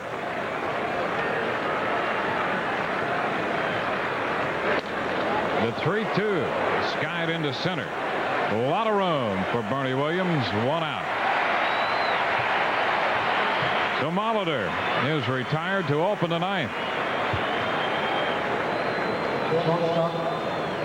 Here's Tony Fernandez, the Blue Jays shortstop. It's a team that does not do a lot of pinch hitting. With the balance, the switch hitters they've got, the balance they've got in the ball club. In fact, didn't they go like almost into June without a pinch hitter before they finally sent one up? Late May or June, as I recall. There's a strike to Fernandez. Well, and that was pre-Ricky Henderson, too. Yep.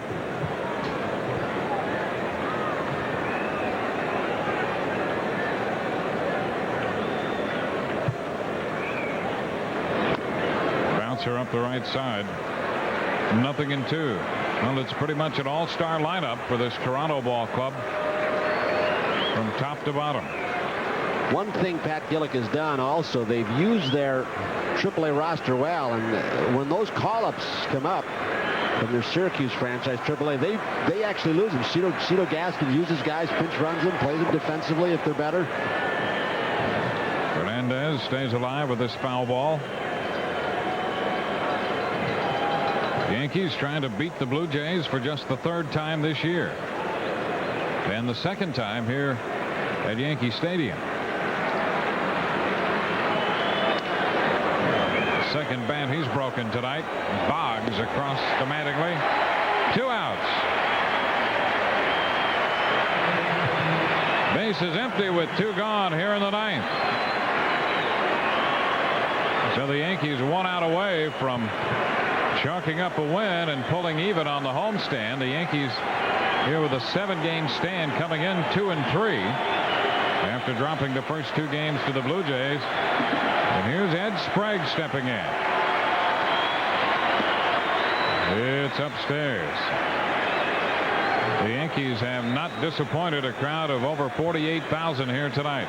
Trying to snap a 3-game losing streak and the Blue Jays 4-game winning streak. Fastball is high.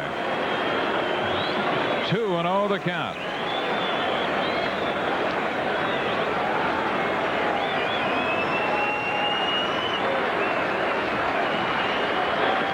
This one is down 3-0. Well, the Yankees, the only team in the American League that has not lost as many as 4 games in a row. They dropped 3 straight coming into tonight's game.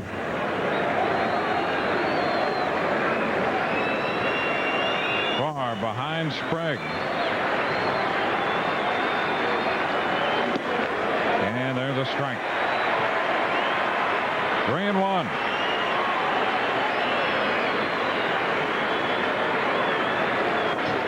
In contrast to last night, Yankee pitching has given up only 2 walks tonight. And a foul ball runs the count full on Sprague.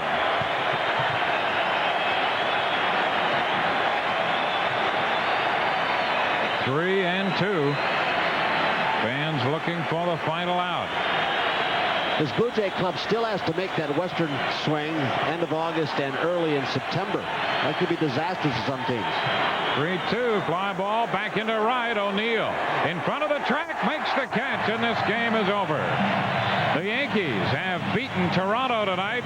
The final is 6-2, a perfect ninth for Steve Farr. The Blue Jays go down 1-2-3 as the Yankees defeat the Blue Jays for the third time in the season series. They are 3-6 against Toronto. Built a 6-0 lead. The Blue Jays with a couple in the 8th inning, and the Yankees win it 6-2. And what a job by Scott Kamieniecki, who wins his 7th against only 3 losses as Farr closes it. And this is the final out. The fly ball to right by Sprague, taken by Paul O'Neill. The Yankees beat Dave Stewart tonight. Now the Yankees are 61-48. Don Mattingly celebrates this final out. The Yankees defeat Toronto and move to within 2 games of the Blue Jays. We'll be back in a moment.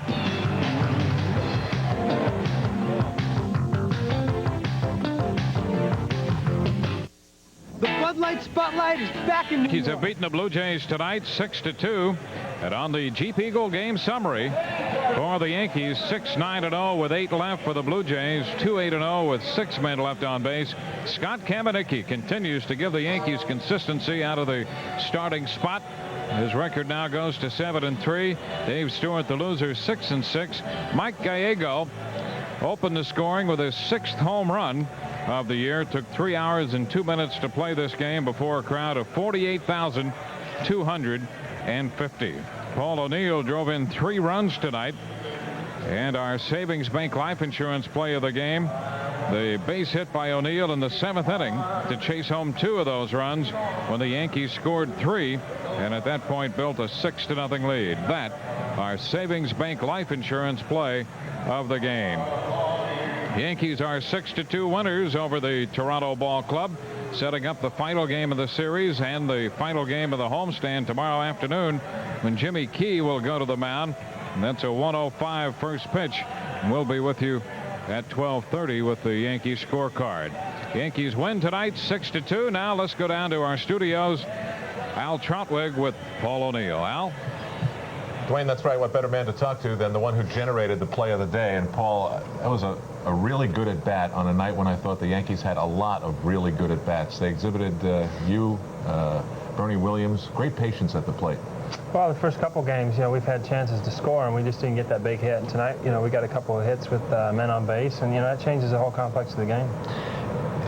Is there a rule when you go to the plate, for example, last night in the 9th inning, you swing at the first pitch?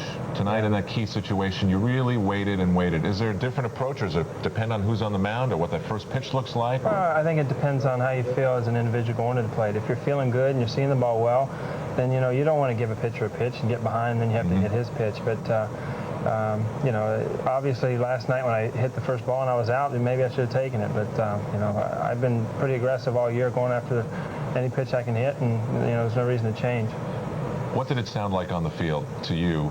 Because the upper deck was literally bouncing. Well, this place is loud. There's no doubt about it. I was telling somebody last night that, I played in Cincinnati, and, games where the people would go see the games, and you come here and it's, people are the game. They're really involved in it, and I was glad we won tonight. It was a good game for us, but, if we're not up by the 8th inning, then they start fighting. So we got a lead tonight, and everything worked out well. So you're protecting the crowd, in other words? I don't know. This place is it's electric. There's no doubt about it. It gets really loud out there, and playing at home, that's what it's all about. Now, I go back to when they held up the targets in right field. Tonight, after you had the hit, you went out to play right field. They bowed to you. You're getting your share of recognition. The place, as you said, has an edge to it. Do you like it when it's like that? Oh, it's an exciting place to play. There's no doubt about it. And, playing at home 81 days, it's important to play well at home, and fans are a big part of that in any sport. And especially when you come in here and you have the type of crowds we've had the first 3 nights. Hopefully we can get this one tomorrow and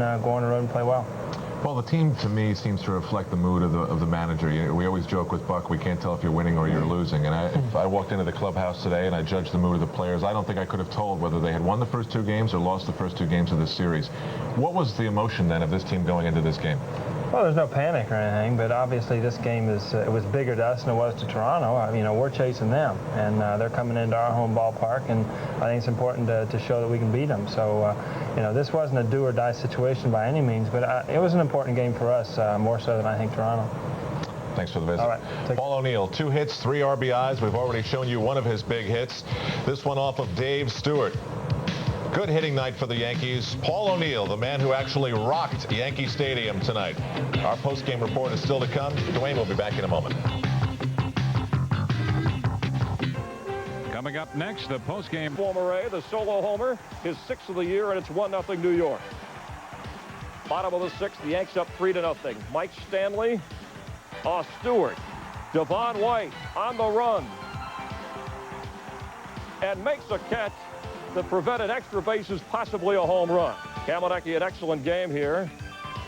Fools Devon White on that pitch. And then on the bottom of the 7th, Paul O'Neill, not fooled on that pitch, scoring a pair. The Yankees build a 6-0 lead on John Olerud's 25th birthday. New York with a 6-2 advantage as they win it by that score. Scott Kamenecki, 7 1/3, allowing just 2 runs. And when the Yanks needed the big win, they got it.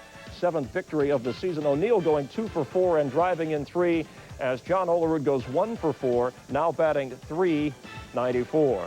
The Jays don't seem to mind the traffic, parking conditions, or those safety questions at Yankee Stadium. Since '87, they've played .600 ball against New York, and overall, they've dominated the Yankees. In the Bronx, though, really successful. They have a .280 team batting average there and have hit nearly twice as many homers as the Yanks have in games in New York, but the Yanks get the best of them tonight. At the Metrodome, the Red Sox chasing and playing the Twins.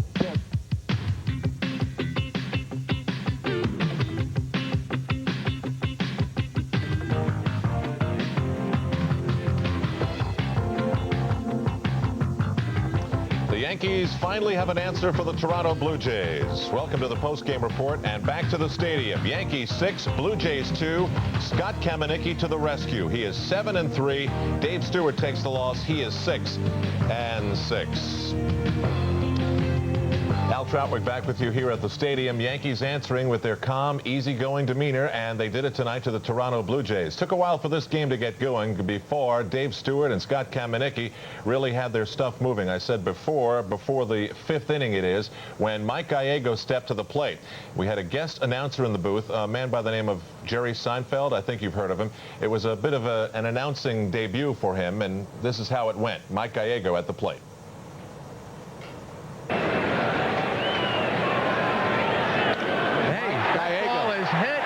It's deep. It's going. It is out of here. Mike Gallego with a home run, and the Yankees lead it. Listen to that. A big moment for Seinfeld, not a bad moment for Mike Stanley. Ricky Henderson off and running. After 24 straight steals against the Yankees in a row, Stanley guns him down. Bottom of the 6th, 2 outs. Paul O'Neill with a beautiful at-bat, singling in front of Devon White. Wade Boggs across. Yankees lead it 2-zip. Next batter, Bernie Williams, another fine at-bat. He bloops one in front of Devon White. Danny Tartabull scores. Yankees lead it 3-0. In the 7th, Yankees keep the heat on. Bases loaded. Don Mattingly lifts a sac fly to center field. Devon White makes a mistake. He throws to 3rd. Pat Kelly, meanwhile, scores, but on the throw, both runners advance to 2nd and 3rd, respectively. And that was costly because Paul O'Neill got the upper deck to literally shake when he lined a single off of reliever Tony Castillo. Boggs and Velarde both scored. The place was going crazy. The Yankees had the 6-0 lead. Steve Farr on to close it in the 9th. Ed Sprague sends Paul O'Neill back to the track, and that was it. A souvenir for someone in the front row, and the Yankees get a measure of revenge. A dime performer of the game, Paul O'Neill, 2 hits, 3 RBIs. We've already spoken to him post-game. When we come back, Michael Kay will join us with a little bit more locker room conversation as the Yankees now move to within 2 games of the Toronto Blue Jays. Back in a moment. The Yankees post-game report brought to you in part by your Tri-State Jeep and Eagle dealers. There's only one Jeep, and it's only at your Tri-State Jeep and Eagle dealers. Still to come tonight, Bob Page's full report from the MSG Sports Desk. I can't tell you the Yankees won, so did Boston. That's coming up next on MSG. Bob Page at the MSG Sports Desk.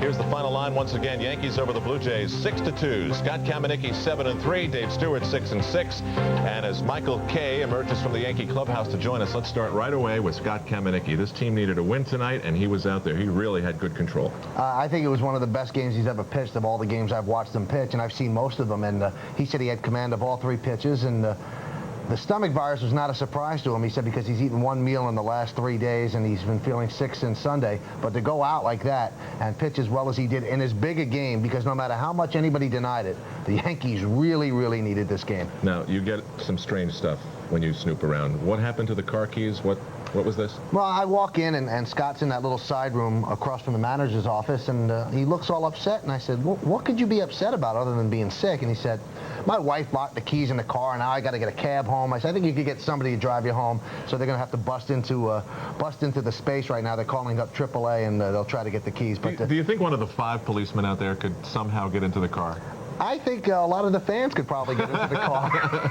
All right, where else do we go in our locker room chit-chat? Well, what happened with Kamenicki is that Buck knew that he was in trouble stomach-wise in the 6th, 5th inning, and what they were trying to do between innings was get him to release some of that stomach problem. Throw up, Mike? Yes, and they couldn't do it. They just could not do it, so they sent him out for the 7th inning. He looked a little queasy on the mound, and finally gave up hope of ever having to do it, but it did happen in the locker room afterward. I'm afraid that if we go any further on the Scott Kamenicki story, I'm going to learn some things I really don't want to know. Yeah, you're right. Let's skip it. All right, Paul O'Neill, great hitting. Bernie Williams, a good at bat. I thought tonight the lineup, and I talked to Paul briefly about it, showed tremendous discipline. Did that come up at all in your conversation with Buck? Well, what came up in the conversation with Buck is how resilient this team has been. And I asked Buck, I said, does this one fall under the heading of really big win? And Buck just wouldn't admit it.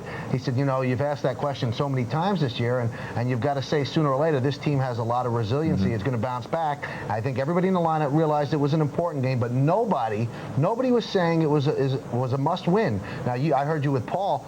Before the game, you wouldn't know if this team was 10 games out or 10 games in front. They're very, very calm, very collected. Mattingly just said right now, though, it was an important win, and only because of the way this division sets up. You don't want to get swept, fall 5 games behind, and then have to jump teams. You want to stay close. You want to stay within striking distance, and then you could make your move with a little hot streak. Okay, out of the Yankee picture, just something from the beauty of baseball department. Devon White, his reputation preceding him here, one of the great center fielders in the game of baseball. Mike Stanley, 2 on. This looked like it could go. Death Valley, where Danny Tartable put one yesterday.